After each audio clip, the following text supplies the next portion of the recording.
네, 반갑습니다. 오늘 1월 22일 월요일 우리 주문집회를 시작을 합니다. 우선 우리가 이제 잘 알고 있는 내용인데 창세기 2장 7절에 보면 여호와 하나님이 땅에 흙으로 사람을 지으시고 생기를 그 속에 불어넣으시니 사람이 생명이 되니라 이런 말씀이 있어요.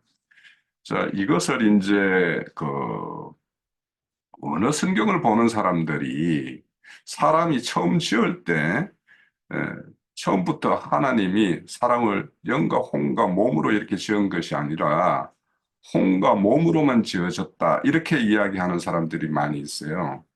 그게 이제 왜 그러냐 하면, 이제 거기 사람을 지을 때 생기라고 할 때 그 기가, 네샤마라고 그래가지고, 뭐 뜻은 숨, 호흡, 뭐 이런 뜻이에요.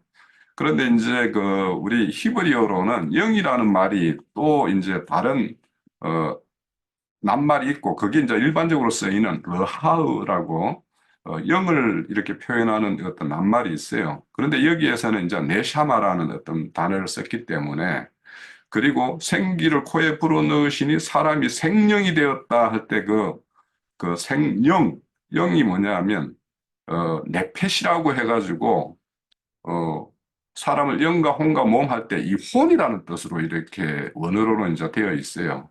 그래서 이제 이 원어 성경을 이렇게 연구하고 그걸 바탕으로 해서 이렇게 말씀을 보는 사람들이 사람을 처음 지을 때부터 창세기 2장 7절에서 지으신 그 사람은 영이 없는 혼의 상태까지만 지어진 사람이다. 이렇게 이제 그들은 그렇게 이해를 하고 있어요.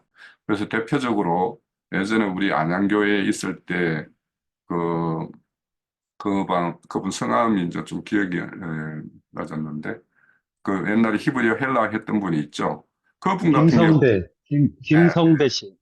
예, 그분 같은 경우도 이제 사람은, 어, 몸과 혼으로만 지어졌다. 이렇게 생각을 하고 있고, 또 얼마 전에 우리 저기 지금 아산에 있는 그 여자분, 그분도 이제 그런 어떤 관점을 가지고 있어요.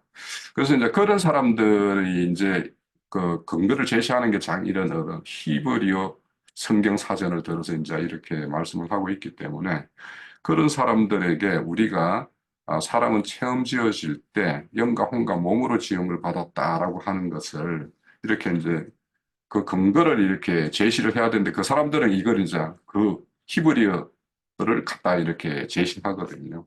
그래서 그런 사람들과 함께 이렇게 대화할 때 그렇지 않다라는 것을 우리가 어떻게 설명하고 그들을 설득할 수 있을 것인가. 그리고 이제 또 사람에 따라서는 내가 너에게 이런 말이 영이요 생명이다 이렇게 말을 하거든요. 그러니까 하나님의 사람 말씀을 이렇게 받을 그 순간부터 사람에게는 영이 이렇게 존재한다 이렇게 생각하시는 분들도 있어요. 그래서 이런 부분에 대해서 오늘 좀 정리하고 넘어가는 시간 또 그런 히브리어 헬라어를 하는 사람들에 대해서 우리가 어떻게 이렇게 대응할 것인가 그런 내용을 중심으로 우리 한번 말씀을 나누고 넘어가도록 하죠. 자, 지금부터 시작을 하겠습니다. 예, 예. 원래 이제 그 구약 성경 시브리서에서 그러니까 시브리어를 보면은 르하흐가 영으로 되어 있고 네페시라는 것은 혼으로 되어 있습니다. 그리고 육이라고 하거나 아니면은 몸이라고 할 때는 바사르라고 얘기를 해요. 근데 이들이 주장하는 것은 네페시 하야라고 했었을 때 이 하야라는 이 부분이 그 생이라는 부분인데 이 생이 하나님에게만 적용된다라는 걸 이들은 간과하고 있다라고 저는 보고 있는 거예요. 그러니까 네페시 하야 했을 때 산, 생, 영이 되었다 할 때 그 생이라는 말이 하야라는 말인데 그것이 삶이라는 거나 아니면 생이라는 것은 살아계신 오직 하나님 한 분을 가리킨다. 라고 그들은 망각하고 있는 거예요. 이 부분을 이해하지 못하고 있다는 거죠. 그 다음에 이제 그 신약 성경에서는 이제 영을 갖다 퓨뉴마라고 하고 혼을 푸시페라고 하고 그 다음에 소마라는 몸이 있고 그 다음에 사르스라는 그 육체라는 몸이 육체라는 게 있는 거예요. 근데 성경에서 이 육체라고 할 때는 혼에 붙은 육에 붙은 혼을 가리킬 때 육체를 얘기하고 하나님의 영이 떠나 있는 상태를 죽은 자다라고 하고 육체라고 표현을 하고 있습니다. 그런데 이제 이들은 르하흐나 퓨누마를 갖다 어떻게 보고 있냐면 성령으로 보는 거예요. 성령. 그러니까 성령이 내게 임하면 내가 하는 말이 곧 영이요 생명이다라고 하니까 그 영이라는 하나님의 성령이 임해야지 사람 속에 영이 생긴다. 이렇게 보고 있는 관점이에요. 그러니까 이들은 양심에 대해서 부정하는, 양심에 대한, 말하자면은 이상을 못 본 거예요. 말 그대로, 문자대로 하면은 이들이 얘기하는 것이 단점이 두 가지가 있습니다. 뭐냐면, 네페시 하야라고 할 때 그 하야라는 말이 하나님을 상징하고 있다. 또는 하나님만이 오직 삶의 주체요, 생명의 주체다. 라는 것을 망각한 결론이라고 보여지고, 두 번째로는 퓨누마를 성령으로만 보는 것이 아니라 성경에서는 악령도 퓨누마로 번역이 되고, 그리고 귀신들도 퓨누마로 번역이 돼요. 그러니까 결과적으로 이들은 그런 것들을 망각한 것으로 저는 보여진다라고 생각이 듭니다. 예.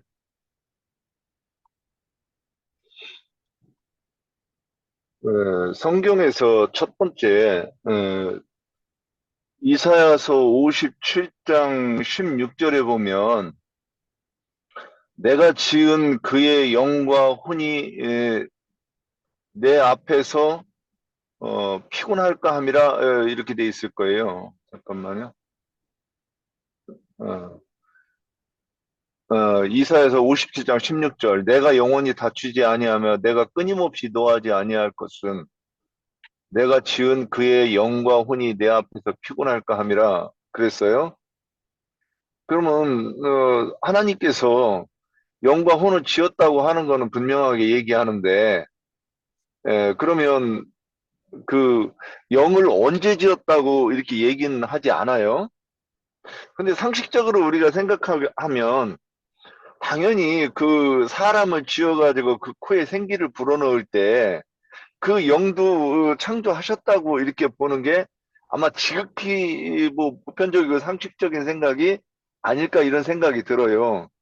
아니 그래야 이게 스가랴 12장 1절 2절에는 네. 하나님이 태초에 사람 속에 영을 지었다 이렇게 영을 지은 시기를 명확하게 기록하고 있어요. 네, 스가랴 12장 1절 2절도 보세요.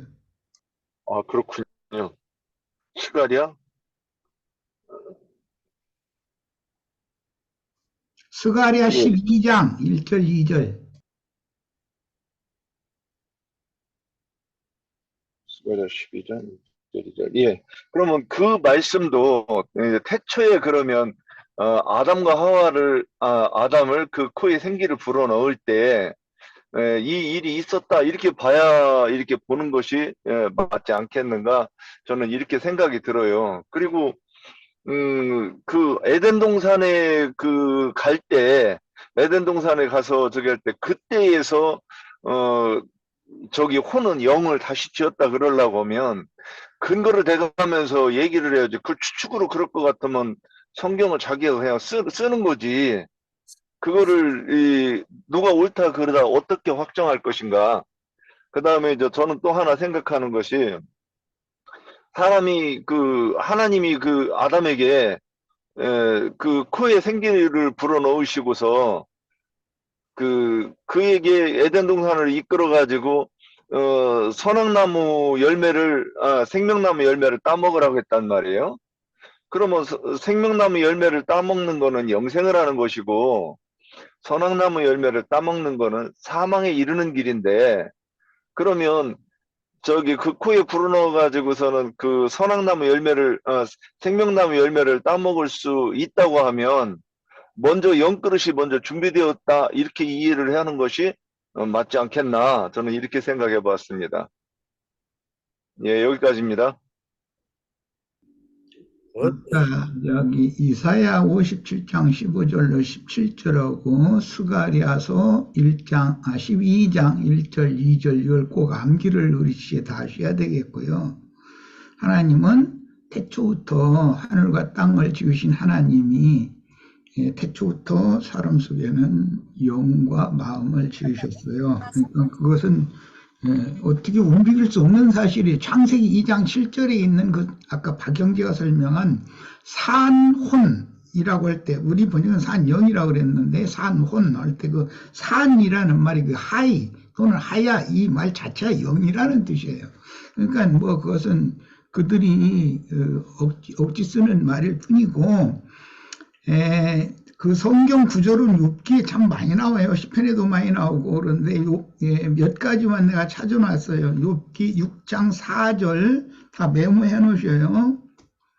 욥기 6장 4절 10장 12절 15장 13절 그 다음에 시편의 31편 5절 51편 10절 에스겔 18장 31절 등에는 하나님께서 사람 속에 영을 지으셨다라는 명백한 성경 구절이 글자로 그냥 있어요.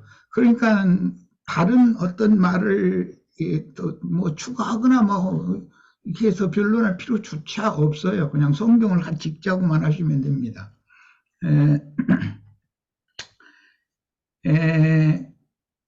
이제 그들이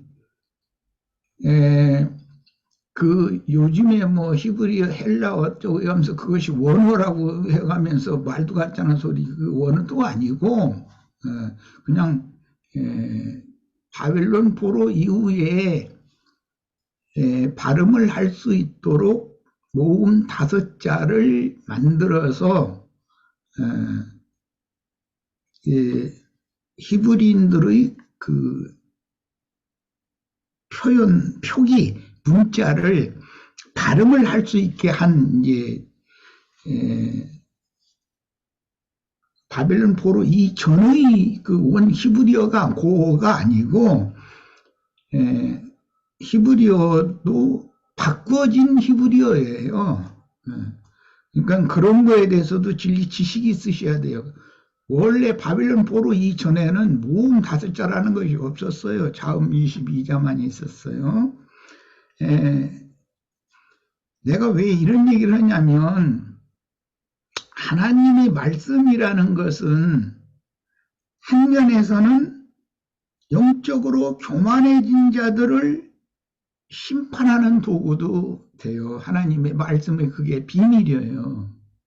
한 면에서는 겸손한 영으로 하나님을 끝까지 따르고 순종하는 자들을 끝까지 구원하는 그런 능력과 권세의 역할도 하셔요. 양면의 역할을 하는 거예요.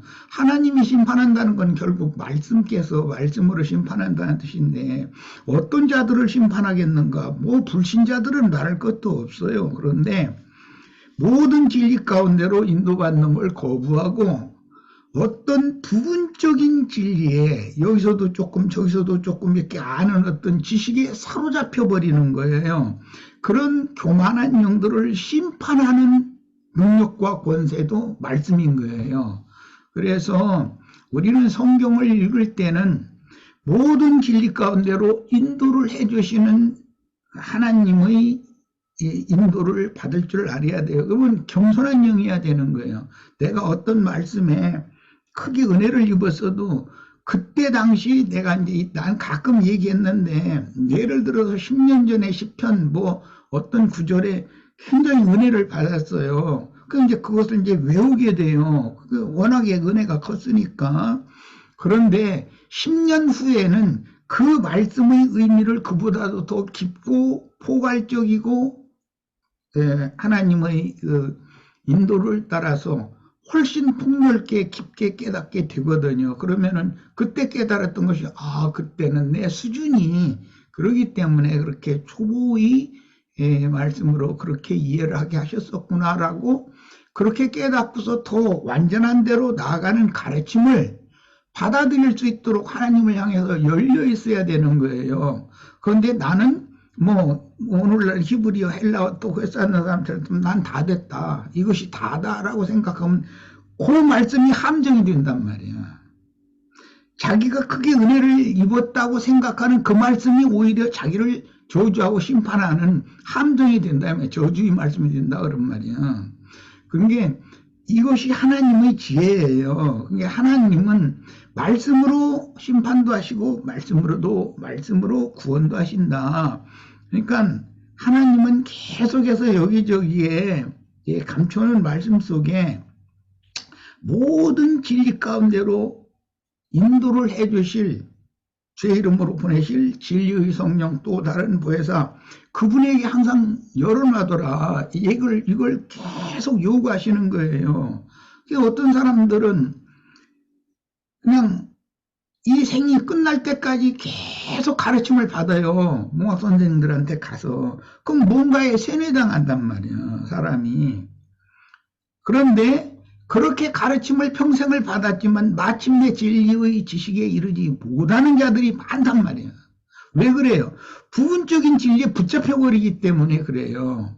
이건 이제 구약 성경의 예로 들면 가나안 땅의 입구에까지 갔는데 거기에서 가나안 땅 가나안 원수들에게 사로잡혀 가버리는 자들 얘기가 나와요. 그럼 무슨 뜻이에요?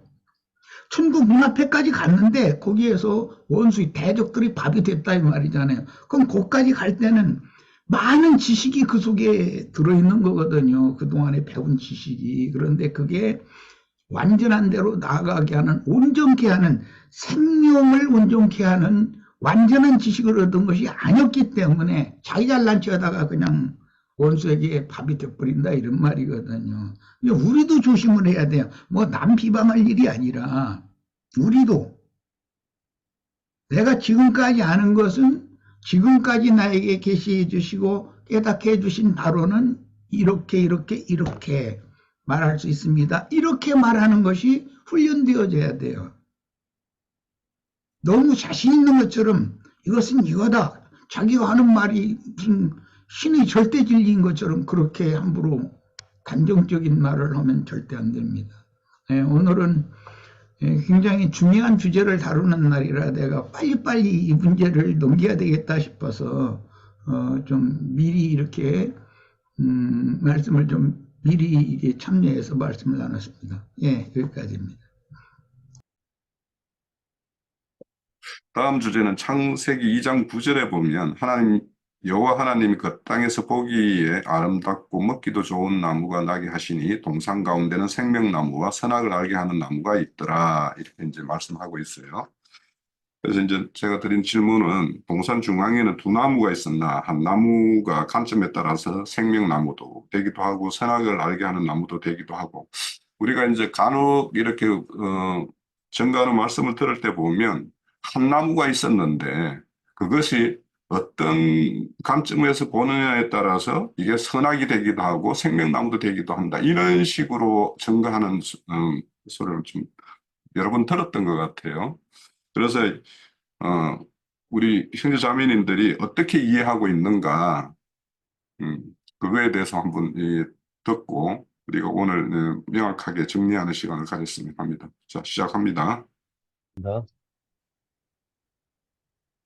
약간 주변이 시끄러워도 이해해 주시기 바랍니다.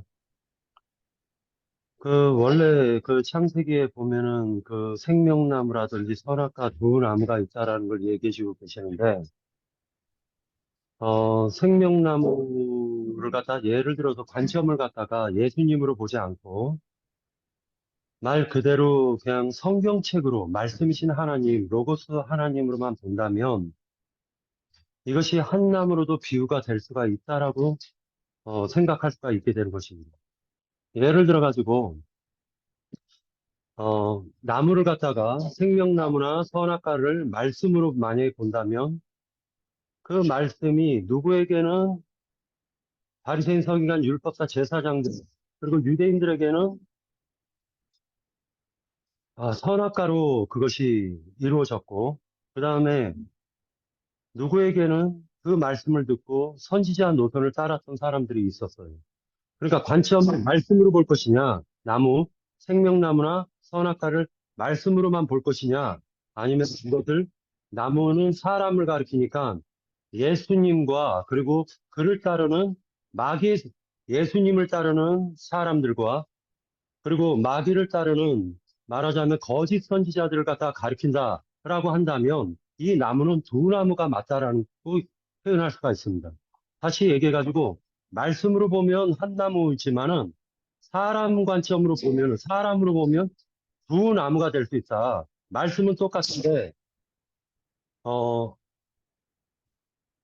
기름 부음 받은 메시아가 와가지고 전해준 그 말씀을 들은 12제자들은 생명나무화 시켜가지고 생명나무로 가지들이 돼서 열매를 맺는데 많은 거짓 선지자들이 이 말씀을 가지고 자신들의 욕심을 채운 것을 보면 즉 선악과는 하나님의 말씀을 거짓되게 해석해서 증거하는 그 거짓 선지자들이 선악과의 가지들이다라는 걸 알 수가 있어요. 그래서 요 관점은 정확하게 나무는 두 나무인데 어떤 노선으로 가인의 노선의 제사장이 될 것이냐 아니면은 하늘의 신령한 하나님의 제사장으로 될 것이냐 이 관점에서의 선악과와 생명나무로 얘기하는 것으로 보여지고 그 결과물이 뭐냐면 똑같이 아담과 하와에게서 똑같은 생명이 아담에게서 나왔는데 첫 번째 나온 거는 가인이었고 가인은 선악과를 상징했었고 그 다음에 아벨은 생명나무를 상징했으며 그리고 그 아벨은 말씀을 통해 가지고 죽기까지 순종하는 그 결과물로 보여줬고 그 다음에 셋으로 성령을 갖다가 셋으로 표현하고 있기 때문에 이것은 아담의 노선으로서 가인의 노선과 아벨의 노선의 선악과와 생명나무로 드러나서 보여준 것이다라고 저는 개인적으로 생각합니다. 예. 전에 내가 중집회 때 참석해서 뭐 두서너 번 얘기한 것 같기도 한데 그냥 지나치자니 주님 앞에 책망 들을까 싶어서 예. 지금 살고 있는 내가 이 집 저 식탁이 여기 소파에 앉아 있거든. 오늘은요 여기 식탁에 의자에 내가 원래 잘 앉지 않아요. 전에는 요즘은 된장찌개 안 끓여 먹었는데 전에는 매일 된장찌개 끓여 먹어서 그러니까 이게 건더기 같은 거 넣어야 되니까 먼저 넣어야 될 거 있고 나중에 넣어야 될 거 있으니까 항상 그 주방에 서성거렸고 이제 밥 먹을 때만 이제 식탁에 앉아서 먹었지 중간에 이렇게 식탁에 앉은 적은 없는데 그때는 이상하게 계속 그렇게 앉게 됐어요. 우리 형제님은 항상 이제 방에 있어 컴퓨터 하고 있으니까 내가 이제 주방에 혼자 있는데 내가 앉으면은 내 눈높이만큼 그리스도는 누구인가 하고 물음표가 딱 있는 거예요. 그리고 그 다음날도 똑같이 그리스도는 누구인가 하고 물음표가 있어요. 그래서 내가 이제 속으로 생각했어요.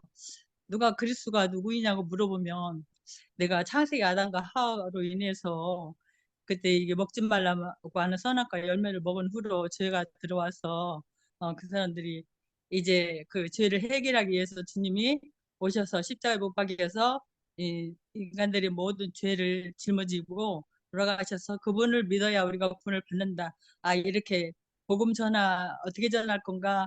지금 질문하시는 건가 싶어서 그냥 내가 속으로 생각만 하고 있었어요. 그 다음날도 똑같이 그러는 거예요. 똑같이 그 다음날도 내가 이제 괴롭기 시작한 거예요. 주님 나보고 어쩌라고 자꾸 이거 그리스도는 누구인가 하고 이렇게 물음표만 계속 있는 건지 하고 나중에는 한 5, 6일 되니까 내가 너무 괴로워가지고 어쩔 줄 모르겠는 거예요. 근데 답도 주님이 주시더라고요. 나무와 선악을 알게 한 나무는 한 나무라는 걸 딱 말씀하시더라고요. 그때 내가 조금 놀랐어요. 이제 선악을 알게 하는 지식나무는 유대교에게 내 교인들한테 준 거고 생명나무는 이제 주님이 오셔서 우리가 주님을 믿고 영접하여서 받아들이면 우리는 생명나무 열매를 먹는 거라고 이렇게 그렇게 알고 있었을 때 그러니까 내가 이게 안양교회 생활할 때, 안양교회에 우리가 거기 몇 년 있었나요? 그냥 반 정도 있을 때, 예, 그래서 막 너무 괴로웠는데, 주님이 한나무라는 걸 딱 말씀하시더라고요. 근데 문제는 사람에게 있어요. 옛사람이, 거듭나지 않은 옛사람이 하나님의 말씀을 추구하고 그 말씀으로 인하여 많이 깨닫고 안다 해도 그는 선악을 알게 하는 지식나무 열매 먹는 거라고 딱 하시더라고요. 거듭난 속사람, 이제 영이 거듭나서 그 속사람은 말씀을 영으로 먹기 때문에, 영으로 깨달음으로 알고 먹기 때문에 그는 생명나무 열매를 먹는 거라고. 주님이 그렇게 말씀하셔서 내가 얼마나 그때 홀가분했는지, 그리고 놀랬는데, 내가 그래서 저기 안양 모임에 가서 내가 그걸 물었던가 묻지 않았는데 속으로만 가지고 있었던 한데, 몰라 박형제님인지 홍형제님인지 누구는 모르겠는데 한나무라고 그때 얘기를 하더라고요. 나 누구한테 이렇게 물어보진 않았었거든요. 그래서 한나무라고 했는데 주님은 분명히 옛사람은 그게 겉사람, 그러니까 우리는 지금은 저기 기독교에서는 거듭난 속사람에 대해서 얘기 안 하잖아요. 우리 이 사람이 예수를 믿고 구원받고 천국 가고 오직 그런 얘기만 하지. 그런데 옛사람, 육에 속한 사람이 말씀을 추구하고 계속해서 지식을 쌓을 수 있지요. 그러나 그는 선악을 알게 하는 지식나무 열매 먹는 거고, 거듭난 속사람이 말씀을 추구하고 계속 이렇게 뭐 하면 그 사람은 영적인 생명나무 열매 먹는 거라고 이렇게 어렵게도 안 하셔요. 그냥 알아듣기 쉽게 그렇게 하셨거든요. 내가 오늘 그냥 가만히 있으려다가 이건 뭐 주님이 분명히 내가 저한테 깨닫게 하신 거니까 그렇게 한마디 하고 싶었어요. 예. 여기 예, 제가 이어가 보겠습니다. 그 예전에 제가 한 1년 전쯤에 그때 그 얘기 했던 기억이 나요. 아, 선악나무, 생명나무가, 한 나무처럼 보인다. 그러니까 성경을, 이렇게 해석하면 네, 선악나무 열매를 먹는 거고, 이렇게 하면 생명나무 열매를 먹는 거다. 예, 이렇게 이제, 저도 그렇게 보인 부분이 있었어요. 근데 그 말을 잘못하면 참 큰일 날 얘기인 것 같아요. 그걸 명확하게 설명을 하려고 하면, 그 로마서 7장 6절에 하고 고린도후서 3장 6절이 같은 내용이에요. 그런데 고린도후서 3장 6절에 보면 한번 우리 볼까요?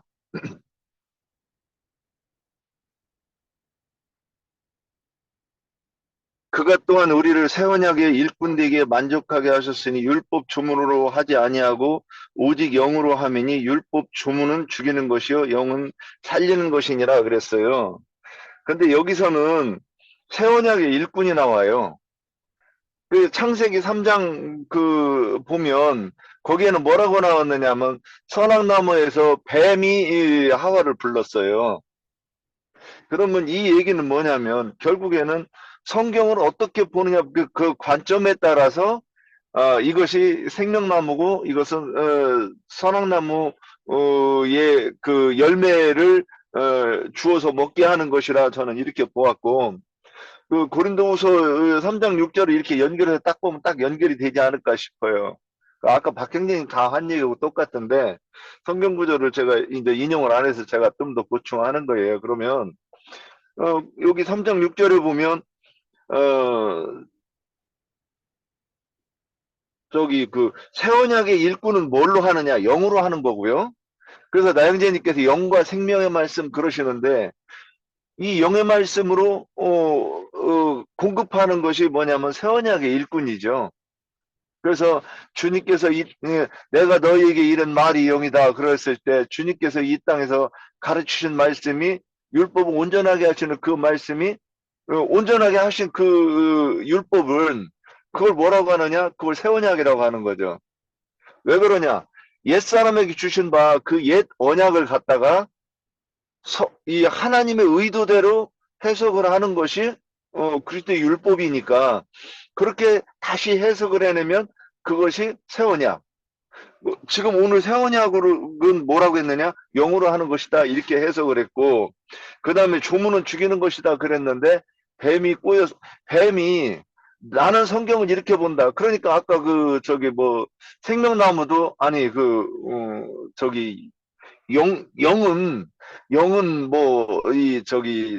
에덴 동산에 가가지고 그 생명나무 열매를 먹으라고 할 때 그때 생겼다. 이렇게 얘기하는 이런 사람들은 자기들이 눈으로 보려고 막 이해를 하려고 성경을 눈을 씻고 이렇게 오랜 시간 동안 물론 그것도 묵상하고 연구를 했을 거예요. 근데 성령의 계시가 없으니까 그런 얘기들을 하는 거죠.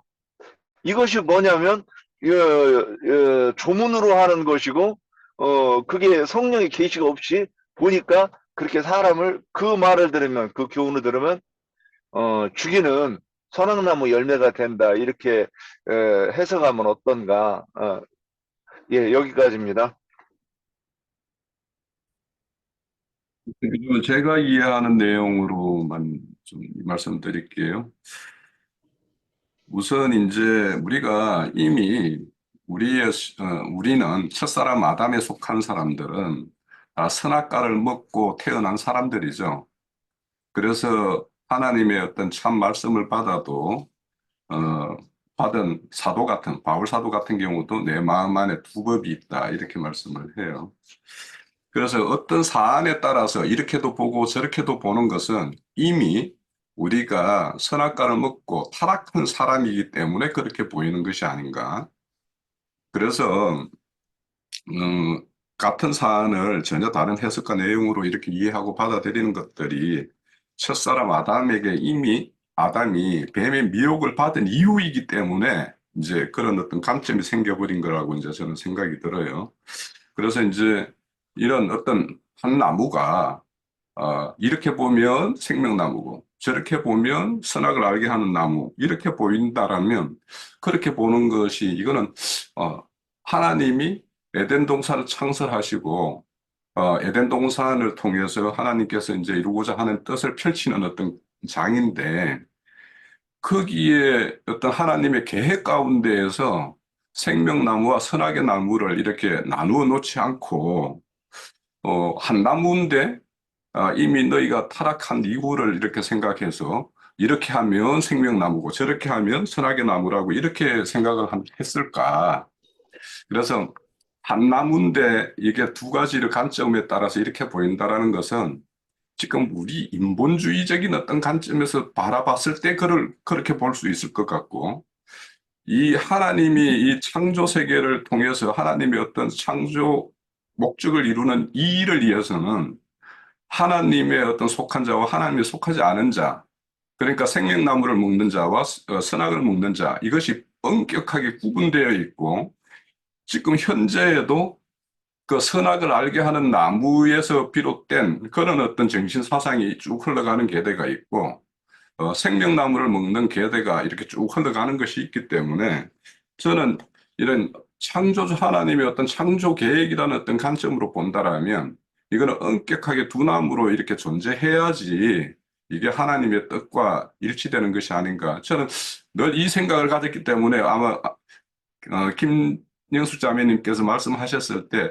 공경제가 그랬을까? 저는 그런 생각을 안 했을 것 같아요. 지금까지는 여튼.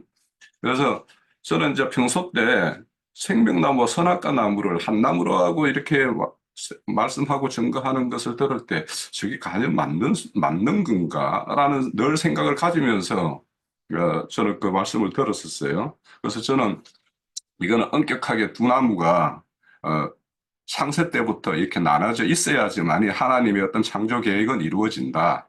그러니까 창세 전에 예수 그리스도를 통해서 그 아들들을 짓는 일을 이렇게 계획을 하셨다라면 이거는 엄격하게 처음부터 출발부터 하나님은 이 두 어떤 나무라고 상징된 그 생명이 전혀 다른 두 어떤 생명 체계를 이렇게 운영하고 이렇게 계획하셨다라고 저는 그렇게 이제 알고 이해를 가지고 있습니다. 네. 내가 좀 참여를 하고 싶은 것은 원래 그 땅에 보기에도 좋고 먹기에도 좋은 나무들이 나게 하셨다고 그랬어요. 그건 그 땅이에요. 그 다음에 그 땅의 중앙에, 그 땅과 지금 그 땅의 중앙을 이제 구분을 해야 된다는 거예요. 그 땅의 동방에 동산을 창설하셨는데 그 동산에는 보기에도 좋고 먹기에도 좋은 나무들이 나게 하셨어요. 그 의미로 먹으라고 그랬어요. 그러나 그 동산의 중앙에라고 우리 한글 번역에 이렇게 됐는데, 이게 이제 뒤에 주님의 말씀에 보면 뭐라고 되어 있냐면, 하나님은 사람의 마음의 중심을 살피는 분이다, 이렇게 표현을 했어요. 그게 마음이 따로 있고 마음의 중심이 따로 있는 거예요. 이게 아까 이제 그 영, 혼, 몸 이야기와 연관이 되고, 하나님의 집, 하나님의 성전 또는 성막은 지성소와 성소와 마당으로 돼 있어서 이것이 엄격하게 하나님의 창조의 원리라는 거예요. 기본적으로 이건 첫 번째 질문과도 관련이 되는데, 이번에 말하고자 하는 것은 그 땅의 동방에 창설하신 동산이라는 것이 있고, 동산에는 먹기에도 좋고 보기에도 좋은 나무들이 나게 하셨다고 그랬고, 그 동산의 중앙에는 두 나무를 하나님이 있게 하셨어요. 그 두 나무는 선악을 알게 하는 나무, 생명나무 자라는 그건 두 나무예요. 자, 그 두 나무에 관한 것은, 나무는 항상 사람을 말하는 것이기 때문에 하나님의 사람과 마귀의 사람을 상징할 이제 한다, 이렇게 이해를 할 수 있을 거예요. 그런데 그 신약의 요한복음 1장에 보면, 율법은 모세로 말미암아 주셨고 선악을 아는 지식은 율법 지식을 말하는 거니까, 그런데 그것이 먼저 있어요. 먼저 들어왔어요. 그런데 모세로 말미암아 주셨고, 여기는 주셨고가 중심이에요. 은혜와 진리는 예수 그리스도로 말미암아 온 것이다. 여기는 왔다는 것이 중심이에요. 주신 것과 온 것이 있어요. 두 나무가 있는데, 선악을 아는 지식이라는 게 이제 율법 지식인데, 너의 옛사람에게 이렇게 하라 하였거니와 할 때 그 옛사람들한테는 율법을 주셨다 이 말이에요. 나는 너희에게 이르노니, 이렇게 말씀하실 때는 은혜와 진리로 오신 예수 그리스도께서 제자들에게 별도로 하시는 말씀이에요. 예수님의 입으로 나오는 말씀은 생명나무 실과인 것이고, 모세의 제자를 자처하는 유대교 지도자들이 유대교인들을 가르치는 것은 선악을 아는 지식을 자꾸 넣어주는 것이거든요. 그렇게 해서 정죄하고 죽이는 직분을 행했던 거예요. 이것을 대비를 잘 하시면 성경이 말할 때, 이건 이제 예수님이 설명할 때는 못된 나무가 있고 좋은 나무가 있어요. 못된 나무는 못된 열매를 맺는다. 좋은 나무는 좋은 열매를 맺는 것을 말씀하셨어요. 그럼 나무는 분명히 두 나무가 있는 거예요. 이런 것이지. 그런데 사람들이 이것을 하나님의 말씀이라는 관점으로, 아까 박 형제가 그거 잘 증거를 하던데, 말씀이라는 관점으로 이렇게 볼 때 하나님의 말씀은 선악을 알게 하는 지식의 말씀도 될 수 있지만, 누구에게는 생명을 줘서 새 영과 새 마음 속에 새 생명을 주는 말씀으로도 해석이 된다. 이렇게 말씀으로 볼 거냐, 그 말씀을 맡은 사람으로 볼 거냐에 따라서 한 나무로 볼 거냐, 두 나무로 볼 거냐라는 것은 구분을 하는 거예요. 그런데 하나님은 창조 시에 그 땅의 동방에 동산을 창설하셨을 때, 그 동산에는 보기에도 좋고 먹기에도 좋은 나무들이 나게 하셨고, 동산의 중앙에, 이 말은 이제 뒤에 선지자들이 말할 때 우리 하나님 여호와 하나님은 사람의 중심과 폐부를 살핀다. 마음과 중심을 살피는 분이다. 항상 이렇게 중심이라고 그랬어요. 그것은 에덴 동산 중앙에 대한 설명이거든요. 이런 것을 잘 이해를 하시면 혼동하지 않아도 됩니다. 하나님은 원래 창조는 동산에는 나무들이 나게 하셨고 동산의 중앙에는 두 나무가 있게 하셨어요. 그러니까 먼저는 선악을 알게 하는 나무 실과를 먼저 따먹게 하는 것도 하나님의 뜻이에요. 그 다음에 나중에 은혜와 진리이신 주님이 오셔가지고 선악과의 독을 해독시키고 새 생명을 불어넣어 주는 것이 복음이에요. 자, 이렇게 이해하시면 쉽다고 생각합니다. 예. 아, 그런 게 아까 내가 한 얘기가 옛사람, 첫사람은 보면 선악을 알게 하는 지식나무 열매를 먹는 것이고, 그건 먹게 돼 있는 거예요. 먹어야 되는 것이 그것도. 그래야 복음이 예, 나중에 은혜와 진리가 근데 나중에 와야 속사람은 되니까. 예, 모세를 통해서 율법 말씀 줬을 때 그 사람들이 다 거듭나는 사람들이 아니잖아요. 영이 산 사람들이 아니고 다 죽어 있는 사람들이 아니고. 근데 옛 사람들은 전부 다 선악을 알게 하는 지식나무 열매를 먹는 거고, 우리가 주님이 오신 후로는 우리가 주님의 우리 주었던 영이 살림을 받아서 살아났잖아요.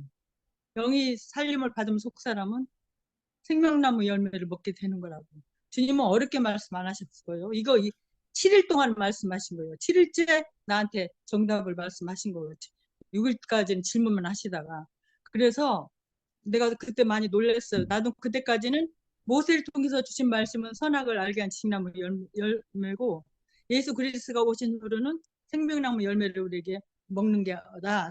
이렇게 알고는 있었는데, 실제 주님이 한 나무인데 사람이 옛사람이냐에 따라서 선악을 알게 하는 지식나무 열매 먹는 거고, 속사람, 영에 속한 사람은 생명나무 열매 먹는다고 이렇게 간단하게 이렇게 말씀 주셨으니까 나는 우리 목에 김영숙 칼이 자매가 깨달았다는 것은 나라고 하는 한 존재가 말씀을 어떻게 이해하고 받아들일 거냐라는 걸 깨달았다는 말인가. 잘못하면 이게 좀 오해가 생길 우려가 있어서 이제 그거 조금 잘 정리를 해야 되겠네. 주님은 속사람과 겉사람을 얘기했어요. 옛사람과 새사람. 옛사람은 말씀 추구하지만 옛사람이라는 건 세상의 영이 그 사람 안에 조절하잖아요. 그리고 육신의 생각 안에서 조절하니까 많은 지식으로 풍부하게 할 수 있어요. 라오디아 교회의 말 들어보세요. 나는 부자라 부족한 것이 없다 했어요. 그렇지만 주님은 뭐라고 말씀하셨어요? 가난하고 가련하고 눈 멀고 벌거벗었다고 그랬어요. 주님은 그 사람 안에 들어가서 같이 동역한 것이 없어요. 주님은 문 밖에 있어서 문을 열으라고 그랬어요. 그럼 멀면 내가 너한테 들어가 너와 나와 더불어 먹고 마시고 내가 하나님 보좌 우편에 앉은 것 같이 너도 함께 앉게 주겠다고 했거든요. 그리고 생명과 나무 열매를 먹는 자는 겸손하고 낮아질 수밖에 없어요. 선악을 알게 하는 지나무 열매 먹는 자들은 높아질 수밖에 없어요. 저기 뱀이 깼다는 것은 거짓 선지자를 말하는 거예요. 지은 짐승 중에 뱀이 가장 간교했다고 그랬잖아요. 근데 이런 것도 알고 보면 주님이 처음부터 다 계획을 세워서 주님이 못 따먹게 얼마든지 할 수 있잖아요. 주님이 계획하심에 다 여기 들어가 있는 거예요. 그러니까 나는 주님이 하신 것을 철저하게 믿고 있습니다. 예. 근데 이 부분은 영문 성경을 보면 명확하게 구분이 될 것 같아요.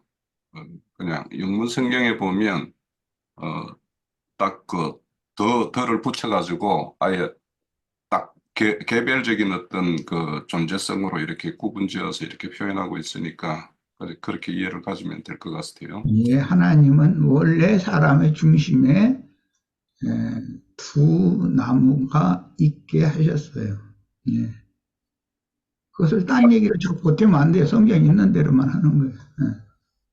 네, 제가 오늘 네. 홍영재님께서 이렇게 질문을 하셨을 때 기독교에서 이렇게 얘기를 한다, 이제 이런 전제를 했잖아요.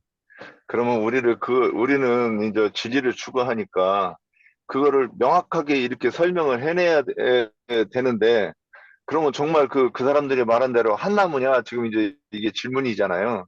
그러면 이거를 한 나무라고 얘기할 때는 오해하지 않게 설명 잘하면 문제가 없는데 잘 해도 이게 오해가 돼가지고 이 와전될 수가 있지 않겠나 이제 이 얘기를 그러니까 김영숙 자매가 하는 말 표현력이 좀 부족한데 사람이라는 관점에 보면 사람 하나단 말이야. 한 사람인데 옛사람은 선악을 알게 하는 나무 열매를 먹은 사람이고 새 사람은 생명나무 열매를 먹은 사람이다 그 말이에요. 나라는 에돔과 에서와 야곱이 개별적인 두 사람으로 이제 성경에는 나타나지만 형제로 육에 있는 사람과 영에 있는 사람 한 사람이잖아 실제로는. 예. 나의 옛사람이냐 내가 새 사람이 된 사람이냐에 따라서 내가 못된 나무일 수도 있고 그 다음에 새 사람이 되면 좋은 나무가 될 수가 있는 거죠. 다 그렇게 이해를 하면 돼요. 나무라는 건 사람을 말하니까 그걸 내가 그래서 강조했었던 거예요. 예, 그러니까 선악나무 먼저 따먹어서 이렇게 그 옛사람이 죽었다가 새 사람이 되는 얘기를 성경에서 하고 있지 않느냐 그렇지. 이렇게 얘기를 하면 부분적으로 그렇게 이해를 예. 하도록 설명을 해야 되는 거예요. 그래서 박영재가 설명을 참 잘했다 내가 그런 거예요. 예, 잘했어요. 자, 그러면 넘어갑니다. 자, 오늘 네. 요거까지 다룰 수 있을는지 모르겠네요.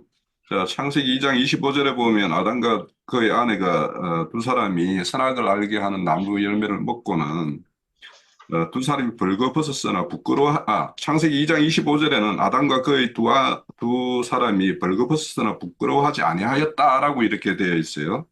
그런데 이제 창세기 3장 7절에는 그 선악을 알게 하는 나무 열매를 먹고는 눈이 밝아져서 자기들은 벗은 줄을 알게 되었고 그것이 이제 부끄러워하는 벗었음을 이렇게 서로 부끄러워하는 것이 이제 되었어요.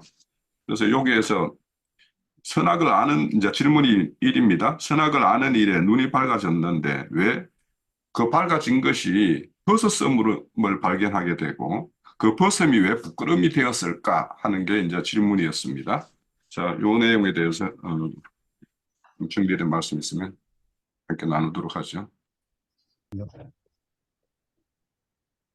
사실은 이제 이거를 갖다 성경의 관점으로 어떻게 보냐가 되게 중요하다라고 생각하는데, 벌거벗었으나 부끄러움을 알지 못한 상태. 그런데 선악을 알게 하는 나무를 먹고 난 다음에는 그 벌거벗은 것이 부끄러워져 가지고 결국 무화과 잎으로 치마를 한 상태. 요것을 갖다 어떤 관점으로 보느냐가 이제 굉장히 성경적으로 생각할 때는 중요하다라고 보여지는데요. 성경 전체적인 흐름을 갖다 우리가 이제 로마서라든지 그런 쪽으로 계속 읽어나가다 보면은 아담 자신이 벌거벗은 상태라는 것은 명확한 상태라는 거죠. 아담이나 하와는 벌거벗은 상태가 명확하다는 것입니다. 그러니까 이 관점은 누구의 관점이냐면은 하나님께서 인간을 보셨을 때 벌거벗은 구데기와 같은 그 상태가 아닐까라는 생각을 해봅니다. 그런데 이들은 부끄러움을 느끼지 못했어요. 그러니까 하나님께서는 옛사람을 통해 가지고 선악을 알게 하는 나무를 먼저 깨닫게 하신 것은 그들이 죄를 깨닫게 하시기 위해서 그들이 말하자면은 마귀와 결탁되어 있는 생명이면서도 그것을 부끄러워하지 않는 것을 하나님께서 깨닫게 하시기 위해서 먼저 모세의 율법을 통해 가지고 모세의 율법은 주신 목적이 죄를 깨닫게 하시기 위함이잖아요. 그러니까 너희들 벌거벗은 자들이다라는 것을 먼저 확인시켜 주는 것이 바로 목적이 아닐까. 그런데 선악과를 따먹고 난 이후에는 그들이 벌거벗은 것을 깨달았고 그 다음에 부끄러운 것을 알았다라는 것입니다. 그리고 그 벌거벗은 것을 가르기 위해서 무화과 나무로 치마를 했는데 그 무화과 나무라는 것은 위선을 상징하기도 하고 결국 인간이 만들어낼 수 있는 최고의 경지인 유대교라는 것을 만들어내버렸다라는 거죠. 유대교 무화과라는 종교적 치마를 갖다가 통해 가지고 자기의 벌거벗은 것을 갖다가 가리웠다라는 걸 지금 암시해주고 있다라는 것입니다. 결국 하나님께서는 모세 율법을 통해서 너희가 벌거벗었다라는 걸 깨닫게 하시고 그 다음에 그리스도의 율법을 통해 가지고 이제 너희들이 더 완벽하게 너희가 라가라 하는 것은 살인한 것과 같다, 살인한 자다라고 얘기를 함으로 말미암아 모든 사람이 자기가 다 살인을 범한 자라는 걸 완벽하게 드러내신 그리스도의 율법을 통해서 이제 완전하게 자기 자신이 벌거벗음으로 말미암아 하나님께 나아갈 수 없는 죄인이라는 걸 확실하게 깨닫게 하시고, 그리고 나서 하나님이 가죽 옷으로 그 옷을 대신 입혀주셨다라는 것을 알 수가 있습니다. 그러니까 이것은 벌거벗게 하시는 것도 결국 모세를 통해 가지고 완벽하게 벌거벗기는 것이기 때문에 모세의 율법은 아까 장로 형제님께서 말씀하셨던 선악과와도 같다라고 저는 보여집니다. 예. 선악과 먹는 거에 대해서 좀 말씀드릴게요. 그 선악과를 먹었던 것은 분명히 주님이 명령을 하셨는데 그거 먹지 말라고. 근데 선악과를 먹은 것은 누구를 통해서 먹었느냐? 뱀을 통해서 먹었잖아요. 이제 비진리라는 거죠. 뱀을 통해서 먹었기 때문에 그러기 때문에 그 뱀이 여자한테 그런 말씀을 했어요. 정령 죽으리라가 아니라 살아서 볼 것이라고, 하나님처럼 볼 것이라고, 이제 그것이 저는 조금 중요하다고 봐요. 볼 것이라고 했는데, 이제 가령 이제 우리가 이제 교회 생활을 하면, 이제 저는 저를 좀 말씀드리고 싶어요. 교회 생활 하기 전에는 그 모든 것이 선과 악을 제가 분별을 해요. 이건 악하다, 이건 나쁘다. 근데 주님은 동산 중앙에 있는 나무를 먹을 때는, 그 각종 나무를 먹을 때는, 동산은 아까 나인제님 말씀하셨던 저도 이제 그 속에 그런 것을 조금 깨닫고 있었는데 형제님 말씀해 주시더라고. 우리는 주님 안에서 존재를 해야 되는데 그 안에 뱀이 들어온 거예요. 그러면 우리를 놓고 보면 우리 마음 안에 주님만 잘 믿고 주님 그 진리만 알고 깨달아서 가면 좋은데, 어떤 사건들이 있어서 그 뱀의 꼬드김이 있어요. 저는 이제 일평생 살면서 이제 그런 것을 조금 저를 놓고 볼 때, 그러면 이 진리를 알을 때는 어느 지체, 누구 지체, 집안 식구에 대해서 흠이 안 보여요. 왜냐하면, 그래, 주님이 이거 하라겠으니까 주님 말씀을 따르면 내가 저 사람 정죄할 것도 없고 티도 볼 것도 없고 하는데, 이 선악을 알게 할 때는 벌써 내 속에서 꼬불꼬불 이렇게 뱀성분들이 올라올 때는 다 고자질이 돼요. 다 지적질을 하고. 저는 그게 너무 지적질이 이렇게 안 될 수가 없어요. 이건 어떻고 저건 어떻고. 그게 바로 선악과를 먹은 독이잖아요.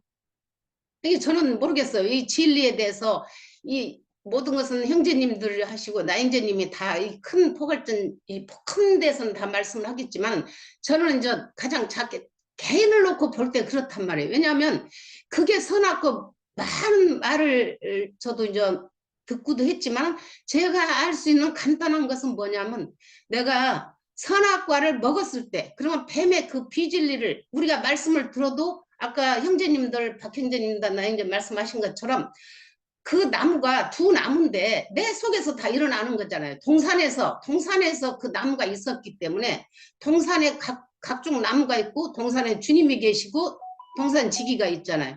그럼 우리는 그 동산에서 살아야 되는데 그 선악과를 먹은 그걸로 인해서 쫓겨났단 말이에요. 그래서 우리가 이 안에 살면서 새 사람은 그 안에서 쫓겨나지 못하지만 이 선악과를 먹은 옛사람은 쫓겨났을 때 다시 시작을 해야 된다는 거예요. 우리가 지금 이 땅을 살면서 저는 이제 제 테두리 안에서 볼 때 주님 밖으로 나가면 영락없이 떨어져요. 주님 말씀 안에서 24시간을 산다고 해도 23시간은 살고 1시간은 못 살면 그 1시간이 나를 다 갉아먹는 걸 제가 느꼈어요.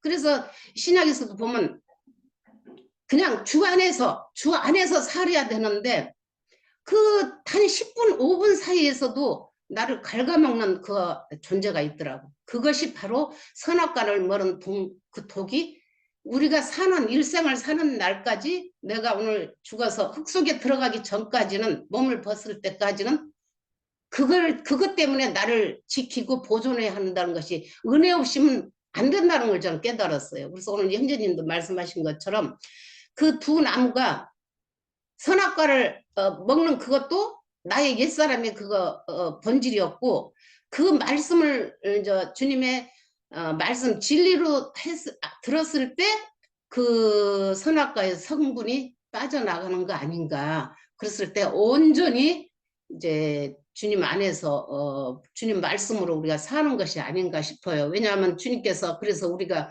너무 불쌍하니까 가죽옷으로 입혀주잖아요. 당신 자신을 죽어서 그걸 우리를 덮어주신 거잖아. 입혀주시고. 그런데도 여전히 계시록 갈 때까지 주님께서는 말씀하시기를 그 레위기인가 민수기인가 거기서 보면은 이게 끝나지 않는다겠잖아요. 그게 그 남은 족속들이 계속해서 우리를 갖다 힘들게 해요. 지금도.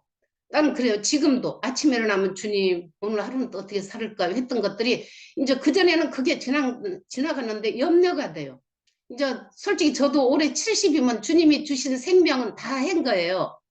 내가 애 아빠 보고도 그래요. 우리 다 생명 다 해서 오늘 이후로는 이제 안정식이도 덤으로 사는 주님이 덤으로 사는 인생을 주신 것이다. 그래서 그러기 전에 좀 염려가 많이 돼요. 아, 남은 족속들을 정말 누가 처치해 주는 게 아니고 내가 가령 남편한테 제가 주님 안에 산다고 하면서 요즘에 제가 좀 고백을 좀 할게요. 애 아빠 없으니까 애 아빠한테 막 투덜대요.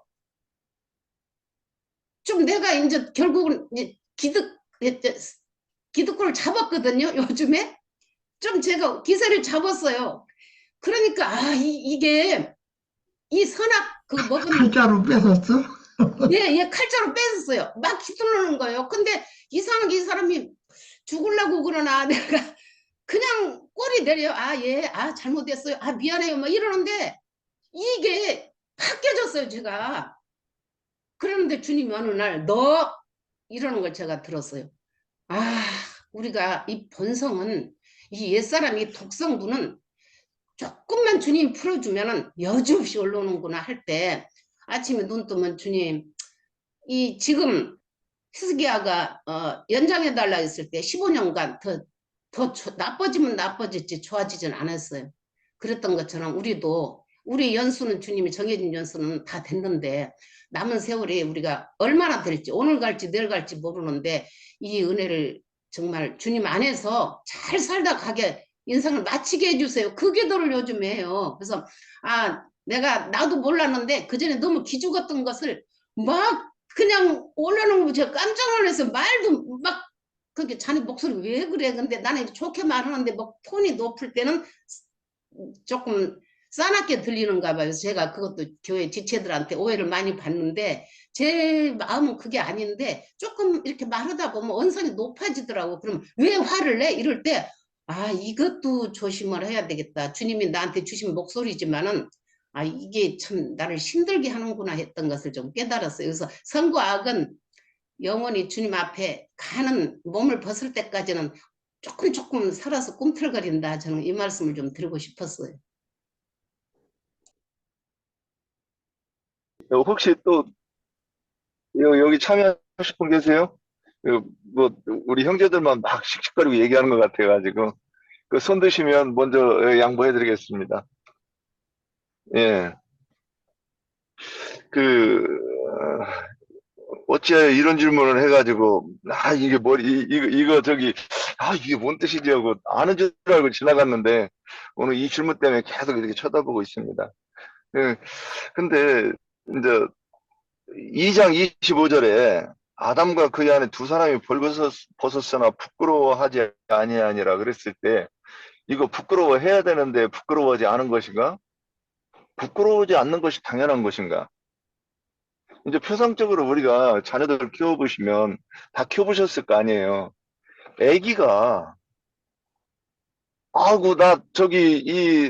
나 이거 다 드러내고 벌거벗은 거 이거 부끄러우니까 막 덮으라고 짜증내고 막 이러면 참 그것처럼 흉측한 게 없을 것 같아요. 제가 오늘 이 말씀 이렇게 묵상해 가면서 그래요. 어린아이가 벗은 건 당연하잖아요. 그죠? 그리고 똥 싸고 오줌 싸고 그래도 막 불편하다고 짜증내는 거지. 애가 우는 거지. 부끄럽다고 우는 건 아니잖아. 자, 그럼 지금 이 얘기를 하는 것 같아요. 하나님께서 생기를 불어넣으시고, 그리고 그들에게 이제부터 생명나무 열매를 따 먹어서 네가 이제 그 잘하고 또 의관도 정제해야 되고 의관 정제하는 것뿐만 아니라 나중에는 제사장의 옷을 입어서 너희가 왕 같은 제사장이 돼야 된다. 지금 이 얘기를 하나님께서 하셔가지고 이것이 지금 자연스러운 성장 과정이기 때문에 정제할 일이 아니라 이거죠. 하여튼 제가 보기에는 그렇게 보여요. 그런데 3장 7절에서 보면 이에 그들의 눈이 밝아져 자기들이 벗은 줄 알고 무화과나무로 잎을 엮어 치마로 삼았다라. 그러면 이게 선악나무 열매를 먹으니까 이게 정제하지 않아야 되는 것이 정제해야 되는 것이 정제가 되는 거예요. 그래서 그러니까 정제를 하니까 또 뭘 하느냐? 그러면 생명나무 열매를 따먹고 내가 그 잘하고 의관을 갖추면 되는데 지금 이게 이제 선이 악이 되고 악이 선이 되니까 이제 이 악을 갖다가 이걸 덮으려고 했다는 거죠. 그래서 지금 여기서는 선악나무 열매를 먹은 이후에 그 도구로 인해서 지금 선과 악이 뒤바뀌어 가지고 선을 악이라 하고 악을 선이라 하는 것으로 지금 이게 된 상황이라 이렇게 보여지고 그러면 질문 2까지 지금 뭐 대충 이렇게 얘기한 것 같은데 그래서 우리는 그 어린아이 때로 계속 있으면 안 되죠. 자라서 의관을 갖추어 가지고 어떤 우리 금의 환영이라는 말이 있잖아요. 제가 지금 성경 말씀을 해야 되는데 오늘 이게 여기는 메모를 안 해놔 가지고 금의 환영이 한다고 그러는데 장원급제 해가지고 사무관대 쓰고 나팔 불고 이렇게 그 말을 타고 이 고향으로 돌아가는 이런 것처럼 하나님 앞에서 우리가 그 영화로운 모습을 하나님 앞에 보여드려야 되는 것을 얘기하는데 아담과 하와는 지금 거꾸로 선악나무 무화과나무 엿퍼가지고 하나님 앞에서 봤지요. 나 멋있지요. 지금 이렇게 하려고 하는 것 아니었는가. 좀 요렇게 좀 보였습니다. 여기까지입니다. 제가 잠깐만 할게요. 네. 예, 지금까지 뭐 쭉 이어지는 말씀인데, 여기서 보면 눈이 밝아졌다고 그랬거든요. 먼저는. 이 눈이 밝아진다는 것은 우리가 의문에 속한 선악의 율법에 속한 사람이냐, 아까 지금까지 계속 말씀하셨는데 생명에 속한 사람이냐, 우리가 어떤 눈으로 보느냐가 더 중요해요. 옛사람의 눈은 의문에 가진 옛사람의 눈으로 보는 거냐, 아니면 주님의 생명 안에서 이제 그 지체를 보는 거냐. 이게 지체를 볼 때는 주님 안에서 그 믿음 안에서 볼 때는 허물이 보이지 않아요. 근데 이제 우리가 그 말씀에도 있잖아요. 지 눈에 들보가 있는데 형제 눈 속에 있는 티를 빼라. 이제 그런 말씀 있잖아요. 먼저 자기 눈 속에 있는 들보를 제거한 다음에 형제의 눈 속에 있는 나중에는 그 티를 빼라고 그랬어요. 자기한테는 허물이 많은데 정죄를 하는 거예요. 지체들 중에서 뭐 지체뿐만 아니라 세상 사람들을 보는 눈도 다 그래요. 이게 저 사람은 왜 저래? 정죄하거나 판단하거나 그런 것은 이제 선악을 알게 하는 눈을 가진 사람이고, 그래도 다 이제 그런 것들에 허물이 있어도 정죄를 하던 거 덮어주는 것은 그 믿음의 눈으로 본다고 생각해요. 여기까지 할게요. 네. 제가 요 부분에 대해서 좀 말씀 정리하면서 좀 그런 의미가 아닌가 하는 생각이 들었던 말씀을 좀 정리된 내용을 좀 말씀드려 볼게요. 우선 뭔가를 눈이 밝아져서 본다라는 거는 그 사람에게 이제 감점이 하나 생겼다라는 것이 되겠죠. 그래서 그 감점이라는 거는 결국에는 그 사람의 어떤 자아의 어떤 형태가 될 거예요. 그런데 이제 최초의 하나님이 아담과 하와를 지었을 때는 서로 이렇게 벗었지만은 부끄러워하지 않았다라는 것은 우리가 이 히브리어에만 있는 그 쌍수라는 개념을 여기서 좀 그 쌍수라는 개념 이거를 우리말로 이렇게 번역을 한다라면 짝이라는 말과 제일 이제 맞을 거예요. 그러면 이 쌍수의 의미인 남과 여, 이 이시와 이샤라고 이렇게 표현을 하는데 이 존재 의미와 목적이 같을 때 이제 이 쌍수의 개념을 쓰는데 예전에 이제 우리 수원에 계시는 분이 막 이렇게 처음 히브리어 그러니까 창세기 1장 1절에 보면 그 쌍수가 나오는데 그 쌍수가 참 하나님과 거짓 하나님이다. 뭐 이렇게 해가지고 쌍수라고 이렇게 이야기하는데 이 쌍수는 항상 뭐냐면 동일한 목적으로 존재하는 거예요. 문틀과 문 이런 것과 같이 문틀이 있어야지 문의 의미가 있듯이 이런 거와 같은 쌍수의 개념이거든요. 근데 이제 남자와 여자를 이렇게 처음 지었을 때는 존재 의미와 목적이 뭐냐면 그들로 인해서 생육 번성을 시켜가지고 창세기 1장의 내용을 완성시키기 위해서 그 순수한 두 사람의 어떤 목적이 동일했었어요.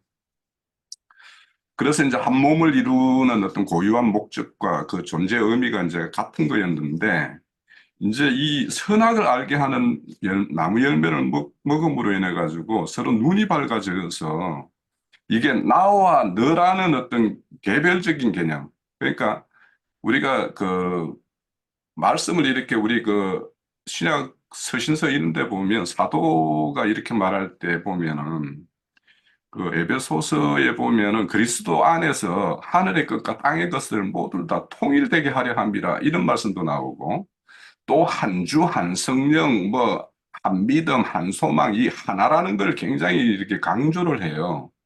그러면 그 생명나무를 먹으면 이렇게 뭔가가 하나로 이렇게 추구하고 하나로 이렇게 이루어가는 방면으로 이렇게 나아가는데 이 선악을 알게 하는 나무를 먹게 되면 자꾸 개별 존재, 상대적 개념 이런 개념으로 이제 이렇게 나아가게 되죠. 그래서 저는 이제 이걸 보면서 왜 부끄러웠을까? 부끄럽지 않았다가 부끄러웠을까? 그러면 이들이 눈이 밝아져서 이렇게 버섯성을 보는 거. 그러니까, 이게, 나와 너라는 존재가 없었던, 그런 개념이 없었던 개념에서 너와 나라는 개념이 이 선악을 먹음으로 인해서, 이게 도용된 것이겠구나라는 어떤 그런 생각을 하게 되었고, 우리가 이제, 에, 주님도 이 땅에 오셔가지고 뭘 할 때, 내가 너희 안에, 너희와 내 안에, 모두가 하나 되게 하옵소서, 이런 어떤 기도도 해요. 그래서 이런 하나 되는 어떤 개념의 어떤 이런 게 되게 되면 결국에는 이제 벗은 것이 개별로 존재할 때는 그게 부끄러움이 되지만 이게 하나가 되었을 때는 그게 부끄러움이 전혀 그런 개념이 이제 도용될 수가 없죠. 그래서 이제 우리가 여기서 이제 하나 또 생각해 볼 것은 선악의 문제에서 타락한 첫사람 아담에 속한 천연적인 인간의 어떤 본의에서 판단되는 어떤 선악은 항상 상대적인 개념이에요. 그런데 이 상대적인 개념을 하나님, 절대 기준이신 하나님이 오셔가지고 이 상대적인 개념을 벗기고 절대적인 개념으로 우리가 장착되었을 때 이제 하나로 이렇게 나아가게 되는 거겠죠. 그런데 결국에는 상대적인 개념을 가지고 있을 때에는 내가 우위에 있는 것은 자꾸 드러내려고 그러고 내가 열의에 있는 것은 자꾸 감추려고 하는 것이 이 본성이죠. 그래서 첫사람 아담이 이 선악을 먹음으로 인해 가지고 이런 자기의 어떤 자랑되는 것은 드러내고 부족하다고 느끼는 것을 자꾸 숨기는 이런 위선적인 것이 결국에는 어떤 종교 행석으로 나타나는 유대교의 어떤 종교 지도자들의 모습이 이제 대표적으로 그렇게 나타났고, 그게 어떤 첫사람이 아담에 속한 사람들의 어떤 그 모습이 그런 거 아닌가라는 생각을 하게 됐고요. 그런데 왜 이게 부끄러움으로 이렇게 눈이 밝아졌는데 왜 부끄러움이었을까, 벗은 것이. 이게 이제 저는 이게 첫사람 아담이 흙으로 지은 것과 좀 관련이 있겠다라는 생각이 들어요. 그러니까 흙으로 지었기 때문에 실질적으로 하나님이 흙으로 지은 것을 이렇게 보이게 주심으로 인해 가지고 실질적으로는 하나님처럼 되고자 그 선악을 먹음으로 인해 가지고 하나님처럼 선악을 아는 문제에서 그렇게 되었었는데 그 하나님처럼에서 최고의 약점이 뭐냐 하면 이 연약한 흙으로 지은 몸을 가졌다라는 것, 이 유한한 어떤 몸을 가졌다라는 것이 그들에게는 부끄러움이었을 것이 아닌가라는 어떤 생각을 하게 돼요. 그래서 이제 그것도 실질적으로 하나님의 어떤 기묘자의 어떤 그런 뜻이 있을 것 같다라는 생각이 드는 것이 이 첫사람 아담이 완성이 아닌 완성으로 나아가기 위해서 이렇게 언젠가는 깨어질 어떤 질그릇의 어떤 몸을 입혀준 것인데 이것이 결국에는 하나님처럼 높아진 마음을 이렇게 낮추는 어떤 도구. 그래서 항상 보면 이렇게 사람을 다룰 때 몸을 쳐서 이렇게 몸의 어떤 그런 질고와 이런 것들을 통해서 사람을 낮추기도 하고 그 사람의 어떤 속사람을 이렇게 단련시키기도 하는 어떤 수단이 되기 때문에 이런 연약한 몸을 이렇게 발견하는 것, 이것과 이 부끄러움을 가지는 것과 이렇게 관련이 있겠다라는 생각도 들고 또 이제 이 톡이 이렇게 사람을 완성으로 이렇게 나아가는 것을 이렇게 톡이 굳는 걸로 이렇게 비유해 본다라면 첫사람 아담의 어떤 그 선악을 먹고 자기 자신을 이렇게 발견되었을 때는 이것이 완성이 아닌 이제 완성으로 나아가는 어떤 기초 틀에 이렇게 자신의 어떤 모습을 발견하게 하는 그래서 결국에는 우리는 속사람의 어떤 강건함을 위해서 강건해지면 강건해질수록 이 그 사람에 대한 어떤 후퇴하는 것에 대한 그는 너무도 이제 당연하고 그거에 대해서는 오히려 그것이 이 육의 몸이 후퇴해지는 것이 오히려 축복이다라고 이렇게 인식까지도 이제 나아갈 수 있는 것이 절대적인 하나님의 어떤 선악의 기준이 이렇게 들어오면 그렇게 되는 것이 아닌가라는 생각을 하게 되고요. 그리고 이제 전도서 3장 11절 아까 이제 우리 그 박성애 자매님이 말씀하실 때 이 말씀을 보면 하나님이 모든 것을 지으실 때를 지으시되 때를 따라 아름답게 하셨다라고 이야기를 해요. 그러니까 이거는 이제 사람이 첫 아담이 완성이 아닌 앞으로 계속 지어가야 될 어떤 사람이고 그 지어감이 결국에는 영혼을 사모하는 그 마음이 그 마음이 절대적으로 이제 그 사람의 어떤 속사람의 어떤 뭐라고 그럴까 양이 채워졌을 때 그때 그러니까 영혼을 사모한다라는 것이 우리가 어떤 속생명이 성숙에 이를수록 그 영혼에 대한 어떤 절대적인 어떤 사모함이 더 커지는 것이 아닌가라는 생각을 해요. 그래서 선악을 먹고 하나님처럼 스스로 주권자가 되었던 높아진 사람들을 티끌로 지어서 연약한 육체를 이렇게 부끄러운 거로 여기게 한 이것은 결국에는 티끌의 몸이 아닌 영의 온전한 몸을 이렇게 추구하게끔 하는 어떤 이런 것들로도 하나님께서는 계획하고 있었던 것이 아닌가라는 생각을 하게 됐고요.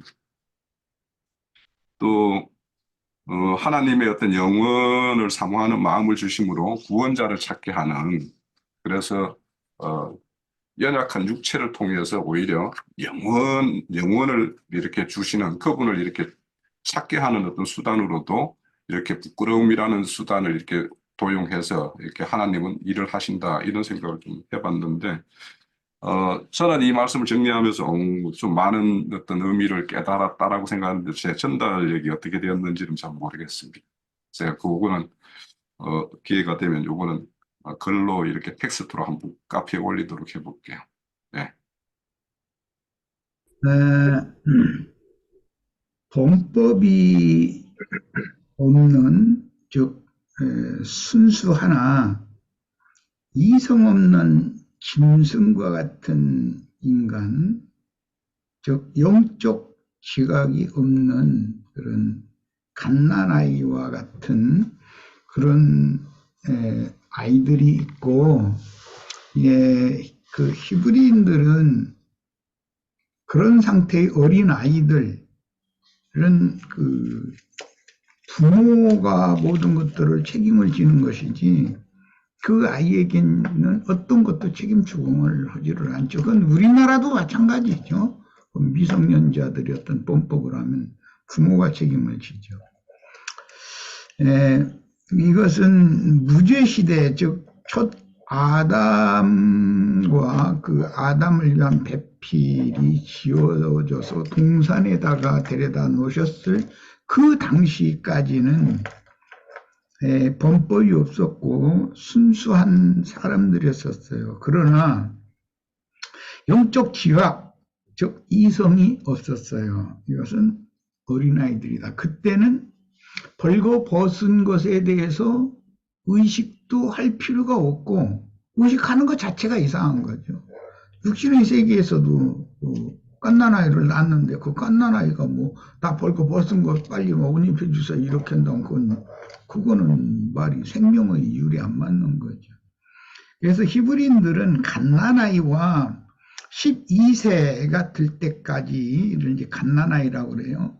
12세에서 20세까지를 또 이제 다음 단계로 이제 하고 20에서 30세까지를 또 다음 단계로 하고 30 이상이 되면은 이제 완전한 장년 어른으로 보는 거예요. 그러니까 뭐 레위에 보면 사람의 연령에 따라서 그 가치 기준을 매겨놓는 말씀이 거기 나오죠.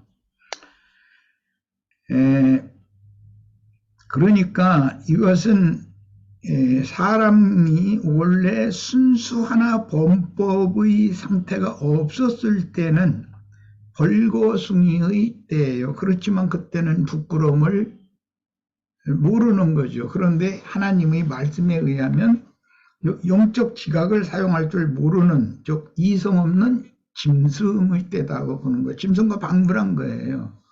영적 그 지각이 없는 상태니까. 12세 이상이면 영적 지각이 하나님께로부터 온다는 거예요. 그때 영적 지각이 온다는 거예요. 그때 이거 이제 우리 번역에는 지혜와 키가 자란다 이렇게 표현을 했는데 이게 영적인 자람이 그때 이제 시작이 되는 것이거든요. 그러니까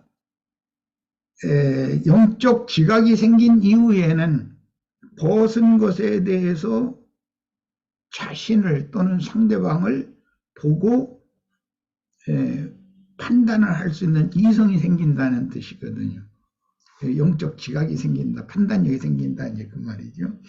그러니까 이것은 하나님의 창조의 질서, 창조의 순서에 관한 문제인 것이지 선악을 알게 하는 나무 실과를 먹었다라고 하는 것은 말씀을 믿음으로 받아들였다는 뜻이기 때문에 히브리인들은 12세 이상을 보는 거예요. 그래서 예수님이 12세 때 예루살렘 성전에 부모님 따라가서 랍비들과 이렇게 대화를 나누는 비가 나죠. 그때 이성이 생겼기 때문에 영적 진리에 대한 지각을 사용해서 분별력이 있었기 때문에 질문도 하고 또 나름의 답변도 하고 이제 그랬다는 거죠. 이런 것을 생각을 해보면 이것은 생명의 그 순서, 자람의 순서에 관한 문제인 것이지 선악과를 먹기 전에는 부끄러워하지 않다가 선악과를 먹었더니 부끄러웠다 그 말이야. 그렇게 이해를 하는 것이 아니라 선악과를 먹었다라는 말은 믿었다는 말인데 잘못된 판단력으로 믿었다 이거예요. 이성이 명확하지가 않기 때문에 그런 뜻이란 말이에요. 이렇게 이해를 하시면 모든 이 의구점이 해결될 거라고 생각됩니다. 그래서 제사장은 적어도 20세 이상 되어져야 제사장으로 위임을 받고 레위인들은 20세 이상 이제 되면 성막에 가서 이제 봉사를 할 수 있도록 그 레위인으로 이제 계속 한 달 이상 해서 계수를 하지만 그 성막에 들어가 봉사하는 건 20세가 돼야 되는 것이고 제사장은 성숙한 자야 되기 때문에 30세 이상이 되어야 되는 거예요. 이런 율법이 나온 근거도 생명의 성숙 과정과 관계가 있다고 이렇게 이해를 하시면 됩니다. 선악을 알게 하는 나무 열매를 먹었더니 눈이 밝아졌다 이게 아니고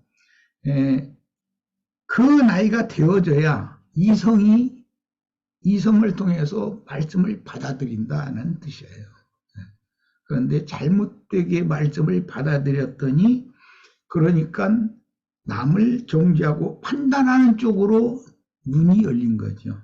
모세의 율법 그걸 받았기 때문에. 그런데 이제 은혜와 진리, 생명이신 그리스도를 자신의 생명으로 받아들이게 되면 나를 먼저 살피기 때문에 상대방의 그 티끌 만한 어떤 그 흠결은 나의 대들보와 같은 그런 흠결에는 비교도 안 된다. 이것을 깨닫기 때문에 이건 이제 장성한 믿음이 된 거죠. 깨닫기 때문에 절대로 남을 벗은 것을 정죄하거나 판단하거나 하지 않죠. 그래서 로마서 이제 이런 말씀 해석이 로마서 그 4장에 이제 나오죠. 거기 보면 덮어주심을 받고 가려주심을 받은 자는 복되다. 그들의 행복에 대해서 성경이 계시하고 있어요. 이것은 복음을 믿어도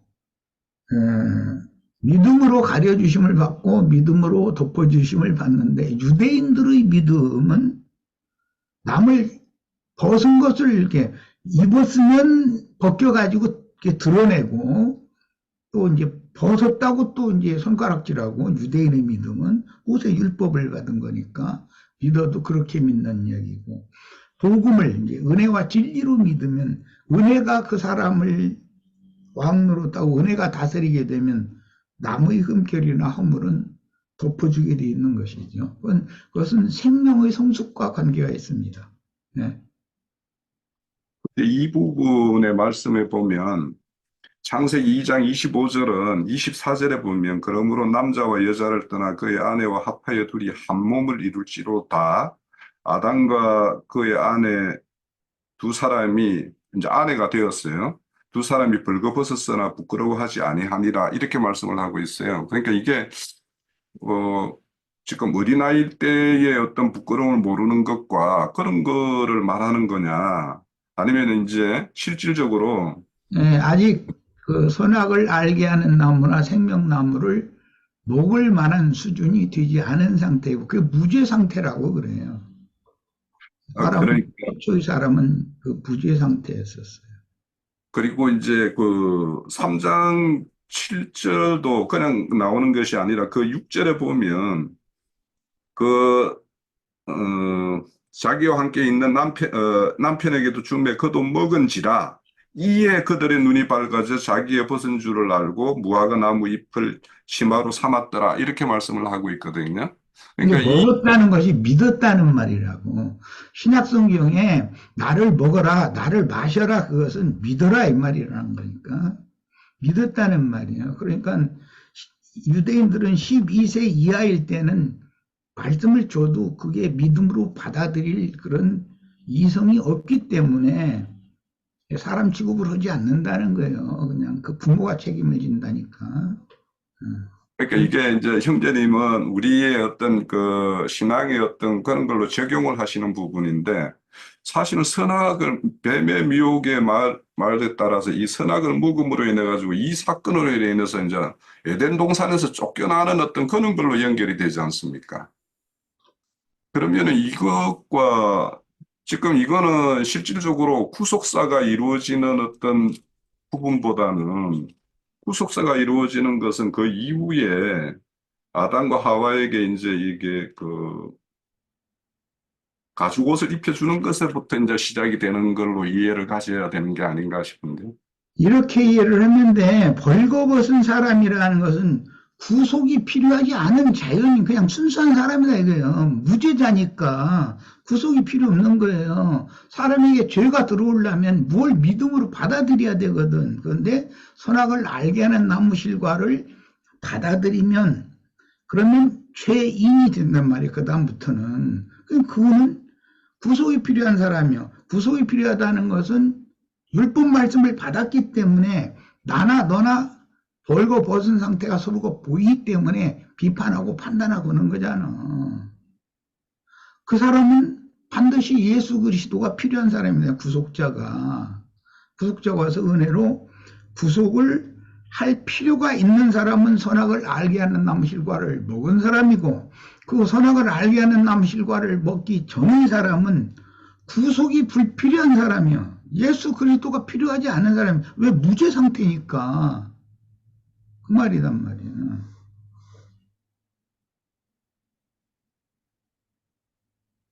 천연적인 옛사람의 믿음 표현을 그렇게 잘못했나 싶은 생각도 드는데, 말하고자 하는 요지는 죄가 사람에게 들어오기 전에는 죄인이 아니기 때문에 죄들의 사면이라고 하는 구속이 필요가 없는 상태다 이거예요.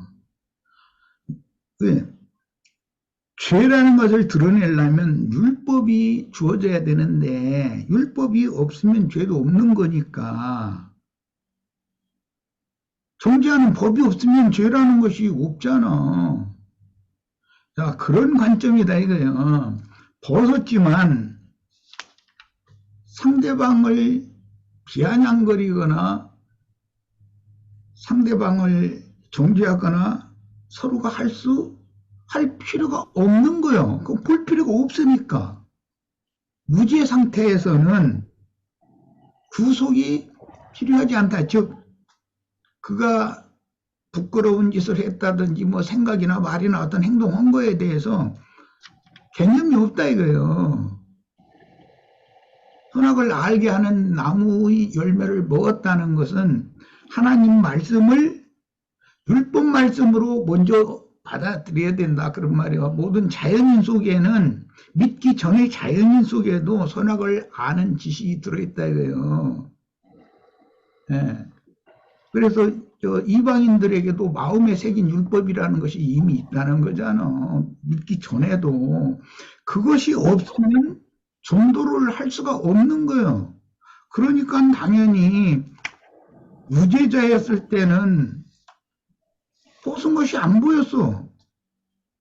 그러니까 그걸 보이게 만들려면 선악을 알게 하는 나무실과를 먹어야 돼. 그런데 너무 어릴 때는, 아까 이제 유대인들의 그 신앙 생활의 관점에서 내가 얘기한 것은, 너무 어릴 때는 세상으로 봐도 어린아이들이 벌거벗은 모습으로 태어나가지고 피 묻혀가지고 태어나서 목욕시켜주고 발찌도는 거, 그것 보고도 이쁘다 그러고, 그런데 그 어린 것이, 발찌도는 어린 것이 엄마 다 부끄러워요 이러는 법 봤냐고. 육신적인 이치로도 그렇지 않냐 이거예요. 갓난아이 때는 그냥 분별력 없는, 지각을 사용할 줄 모르는 어린아이와 같은 거다 이거예요. 선악을 알게 하는 나무실과를 먹기 전에는. 그래서 그것을 신학적으로는 무죄시대라고 그러는 거잖아. 그리고 나서 선악을 알게 하는 나무실과를 먹으면 율법시대라고 그런단 말이야 이제. 자, 그러니까 죄가 들어오기 전에 무죄 상태에서는 자신이 벌거벗은 것도 상대방이 벌거벗은 것도 개념 자체가 없으니까 그때는 그런 상태단 말이야. 그러나 이제 때가 되면 우리 한글 그 창세기 기록에서는 뭐 얼마가 지나서 뭐 이걸 먹었다 이런 말씀을 뭐 기록된 게 없어 사실은. 그러나 그 가인이 아벨을 죽일 때 그때는 때가 뭐 시간이 지난 후에, 뭐 세월이 흐른 후에 이런 기록이 있는데, 이제 그때가 선악을 판단하는 때다 이 말이에요. 이제 나는 이제 구속사적으로 보자면, 누가 복음을 전하면 이것을 크게 하나님의 뜻을 크게 오해한 의문에 속한 율법의 말씀으로 받아들이는 것이 대부분의 어린아이들의, 갓난아이들의 신앙이다 이거예요. 갓난아이 신앙인들한테 지금 우리가 나누는 이런 말씀을 기독교계 소위 말하는 초신자라고 하는 사람들한테 이런 말씀 전하면 그 사람들은 모여서 뭔 얘기하는지 도무지 이해도 안 되고 이상한 소리들만 하고 시간 보내는 사람들이다. 이렇게 생각을 하지. 그건 세상 나라에 있지로도 어린이집이나 유치원 다니는 아이들을 고등학교 교사나 더구나 뭐 대학교 강의실에다가 데려다 앉혀놓고서 저 교수님 강의 잘 듣고서 리포트 써내라고 그러면은 그 아이가 지루하다고 그러고 졸리다고 그러지 그게 은혜가 된다고는 않는 거잖아. 마찬가지다. 이건 생명의 유래에 속한 문제다 이런 말이야. 자, 그러면 형제님, 제가 하나 더, 생명나무가 한 나무다라는 말이 아니라 하나님의 말씀을 모든 사람은 무죄 상태에서는 지난 죄들의 용서, 즉 구속이 필요가 없는 상태인데 그건 무죄 상태라고 그러고 그것은 이성 없는 짐승과 방불한 상태다. 이게 어린아이. 예. 그러나 선악을 알게 하는 나무 실과를 먹었다라는 것은 복음이 나름으로 이성이 생겨서 깨달아서 아 이건 하고 믿음으로 받아들였다 이거예요. 그런데 이것은 육의 생각으로 받아들였기 그것을 먼저 그렇게 받아들이도록 한 것은 홍현지의 말처럼 하나님의 사실은 그걸 그렇게 먹어야 되는 거거든. 율법 말씀으로 하나님 말씀을 받아들여야만 나중에 은혜와 진리신 주님이 오셔서 그 선악과의 독에서 해독을 시켜줘가지고 즉 죄들의 사면을 해줘가지고 새로운 피조물 새 영과 새 마음으로 다시 창조된 새로운 피조물들의 새 세계를 줄 수가 있는 것이거든. 예배당에 다니면서 조신자들한테 생명나무가 어떻고 선악을 알게 하는 나무가 어떻고 이런 얘기를 하고 이성 없는 짐승이 어떻고 말씀으로 연단을 받아가지고 지각을 사용해서 완전한데 나가는 도를 새로 가르침 받아야 됩니다. 당신은 어린아이입니다. 이런 얘기를 한다 해서 그 사람들이 알아듣기는 하냐고. 그것은 생명의 자랑과 관계가 있다는 그 말이야. 그러면 이제 제가 하나만 질문을 드릴게요. 그러면 최초에 그 인간에게 죄가 들어온 게 그러면 이 뱀의 말을 들음으로 인해 가지고 죄가 들어온 겁니까? 아니면 뱀이 미혹해 가지고 그 선악과를 먹지 뱀의 마. 말이 선악과니까. 뱀의 말이 선악과잖아.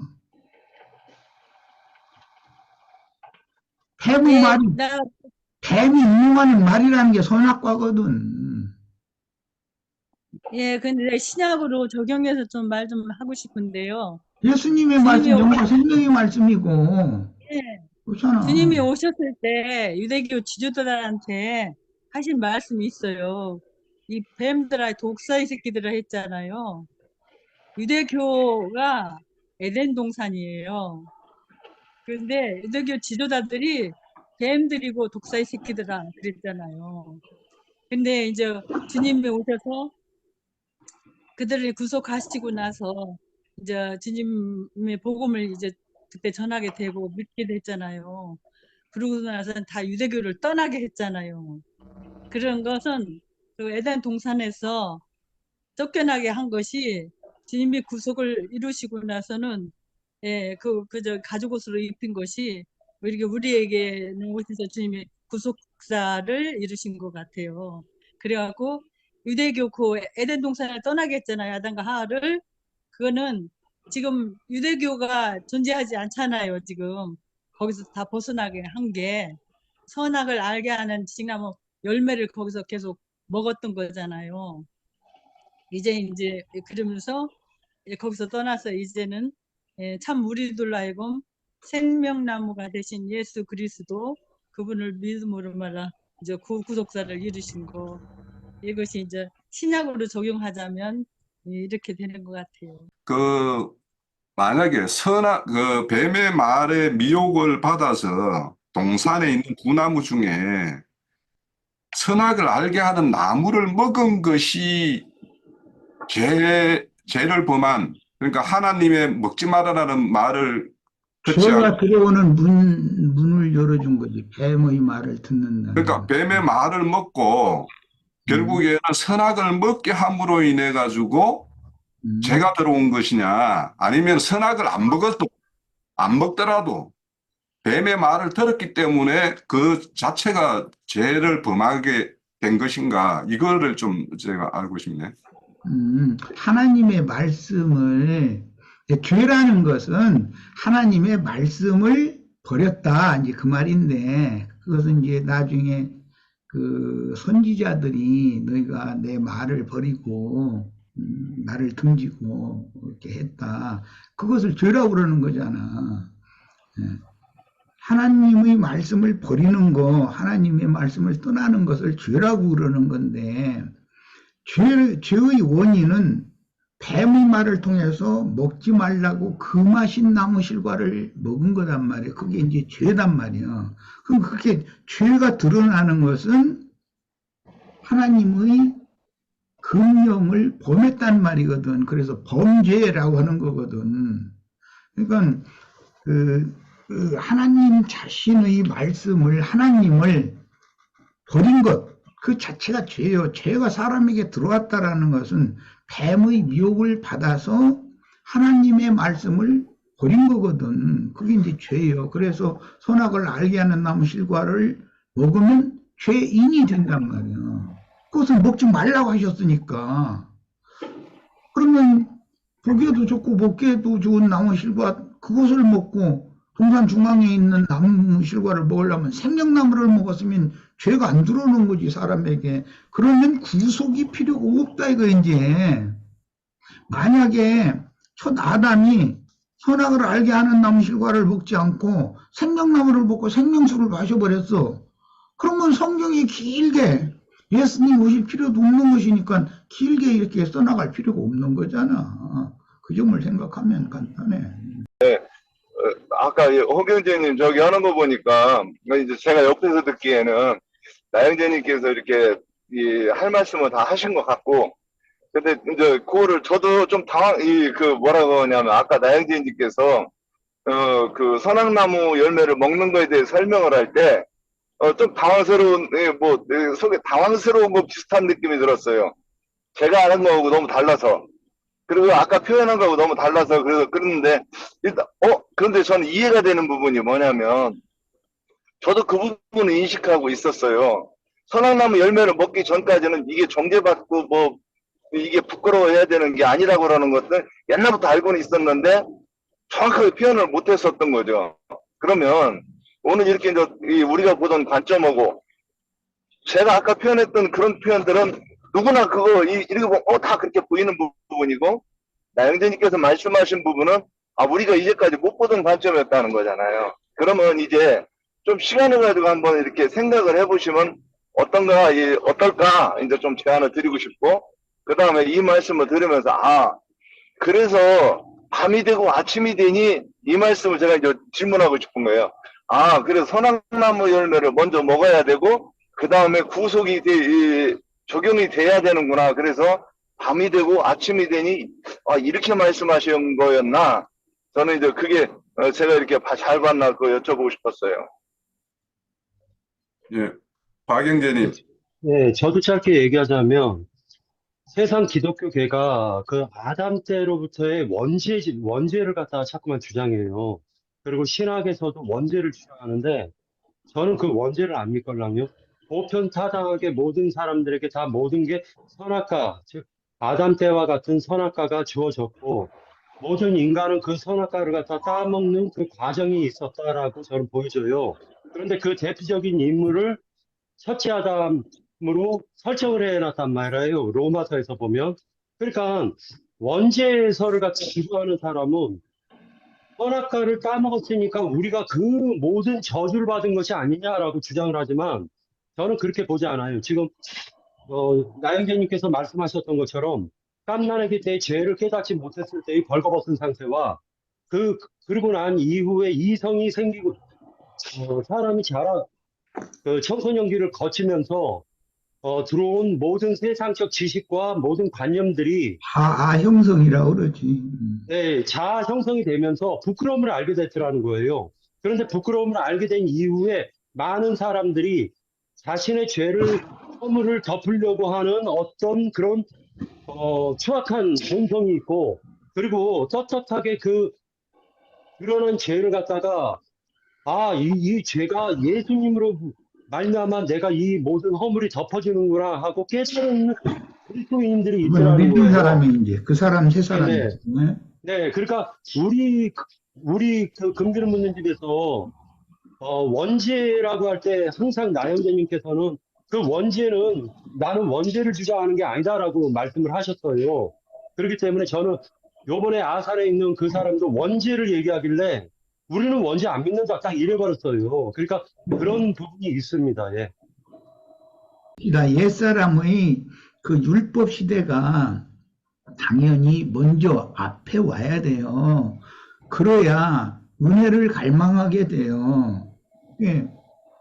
옛사람의 율법을 먼저 먹기 전에 그냥 순수하게 지음받은 뭐 선악을 알게 하는 나무실과도 먹기 전에 그 사람은 무슨 범법을 한 게 아니잖아. 하나님이 그 맛인 나무실과를 따먹은 것이 죄니까 그것은 하나님의 말씀을 버리고 뱀의 말을 받아들였다 이 말이거든. 그런데 그것은 누구의 말을 이렇게 받아들인다는 것은 이성이 생겨야 본인이 그 자아 형성이 되어져야만 누구의 말을 믿든지 뭐 속든지 뭐 이건 거짓말 같은데 하고 좀 분별을 해보든지 하는 것은 자아 형성이 된 다음의 일인 것이기 때문에 그냥 갓난아이 때는 이성 없는 짐승의 방불한 때인 거다.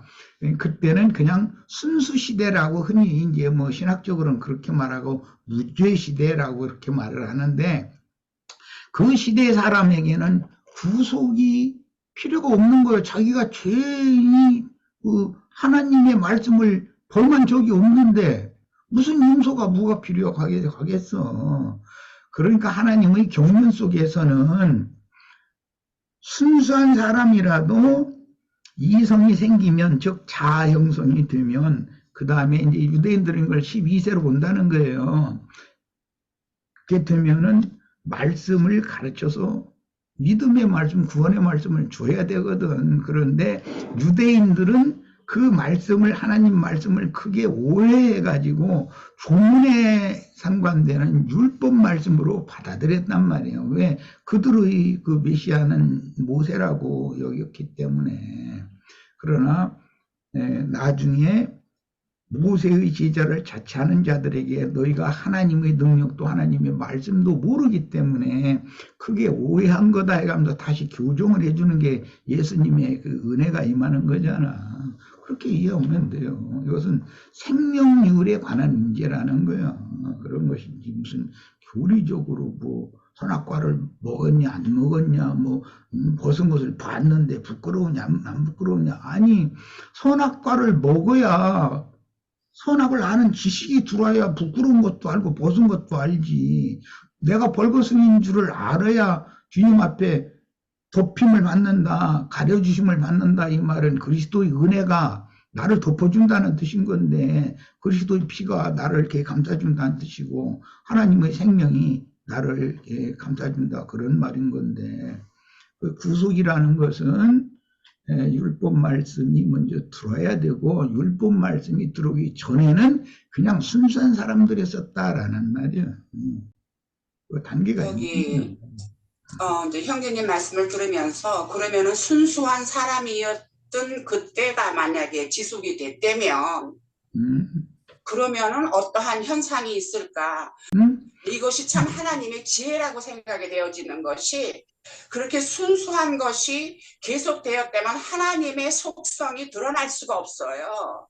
하나님의 질서가 전혀 무관되는 그러한 상태인 거잖아요. 그렇기 때문에 이것이 하나님의 지혜로서 그렇게 해서 선악을 먼저 먹어서 율법이 들어와서 그렇게 일이 진행이 되고 형제님 말씀대로 구속사가 이루어지게 하는 결국은 하나님께서 계획하신 하나님의 속성을 나타내시는 그러한 것이 뭐 이렇게 성경으로 이렇게 구속사가 이어진 것이다 하는 것을 그렇게 이해가 되거든요. 왜냐하면은 아무 죄성을 모르고 그러한 상태라면 하나님의 속성이 드러날 수가 없어요. 질서가 없는 거니까 빠지는 거예요. 그렇기 때문에 하나님께서는 그렇게 이끌어 가시면서 구속사가 필요한 것이 나타내지고 하나님의 속성과 질서가 세워지는 그러한 사람을 얻으시기를 원하시는 그러한 것이 하나님의 계획이 다 있었다 하는 것을 우리가 볼 수 있는 걸로 알아져요. 예, 맞습니다. 천연적인 기운받은 첫사람, 육적인 처녀는 예수 그리스도 신부가 될 수가 없어요. 더럽혀졌다가 용서를 받아서 즉 치유를 받아야만 그리스도의 배필이 되는 거예요. 이게 하나님의 구속사예요. 이렇게 이해를 하시면 됩니다. 하나님은 육적인 처녀를 좋아하시지 않습니까? 이렇게 말하면 좀 또 오해할 염려도 있기는 하네. 육적인 처녀를 영생하게 하는 것이 하나님 뜻이에요. 자, 그러면 이제 지금 생명 안에서 자, 오늘 주제는 이 정도로 하고 다음번 주제 이제 남은 것과 그러면 이제 우리 박영재가 이야기한 내용이 있어요. 그게 이제 로마서 5장 17절에 보니 한 사람의 범죄로 사망이 한 사람을 통하여 왕노릇하였다라고 하고 여기에 또 은혜와 의로 이제 생명이 왕노릇한다라는 말씀이 있고 그리고 이제 18절에 보면 한 범죄로 많은 사람이 정죄에 이른 것 같이 이런 말씀이 나와요. 그러면 이런 말씀들을 이제 일반 기독교계에는 이런 것들을 보면 이제 원죄로는 이제 이야기를 하는 거로 보여요. 이런 부분을. 그러면 이런 말씀을 우리가 이제 박영재가 아까 이야기했던 것과 우리가 이제 이런 내용을 어떻게 이해하고 그러면 죄의 어떤 실상이라는 게 저는 이제 그렇게 이해를 하고 있었어요. 죄가 그러니까 아담이 뱀의 말을 듣고 딱 죄가 이 세상에 딱 들어온 거는 그만 열매를 먹었음으로 인해 가지고 죄가 이제 딱 되었다라고 나는 생각하기 때문에 맞아.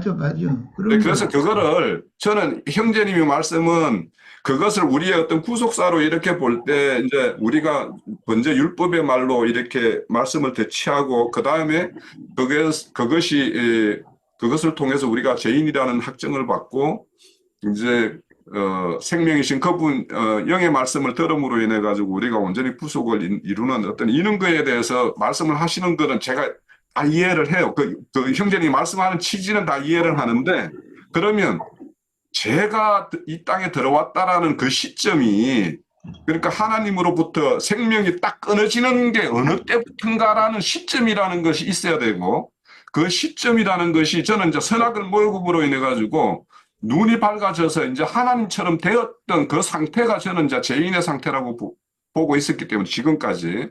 그래서 이제 형제님이 말씀하시는 의도는 우리가 이제 구속을 이루는 어떤 가정에서 말씀을 취하는 부분으로 말씀을 하고 계셨고 저는 이 부분을 첫사람 아담이 범죄의 죄인으로 딱 떨어져서 하나님과 단절되는 어떤 상태로 딱 나아가는 것이 정상이 바로 이렇게 눈이 밝아져서 이렇게 서로 이제 부끄럽게 보는 어떤 이 시점이라고 저는 이제 지금까지 이해를 하고 있었기 때문에 좀 많은 어떤 이야기가 이제 오고 갔어요. 제가 이제 형제님 취지 말씀을 다시 한번 이 말씀을 듣고. 이거는, 아이고, 자꾸 얘기가 길어지네.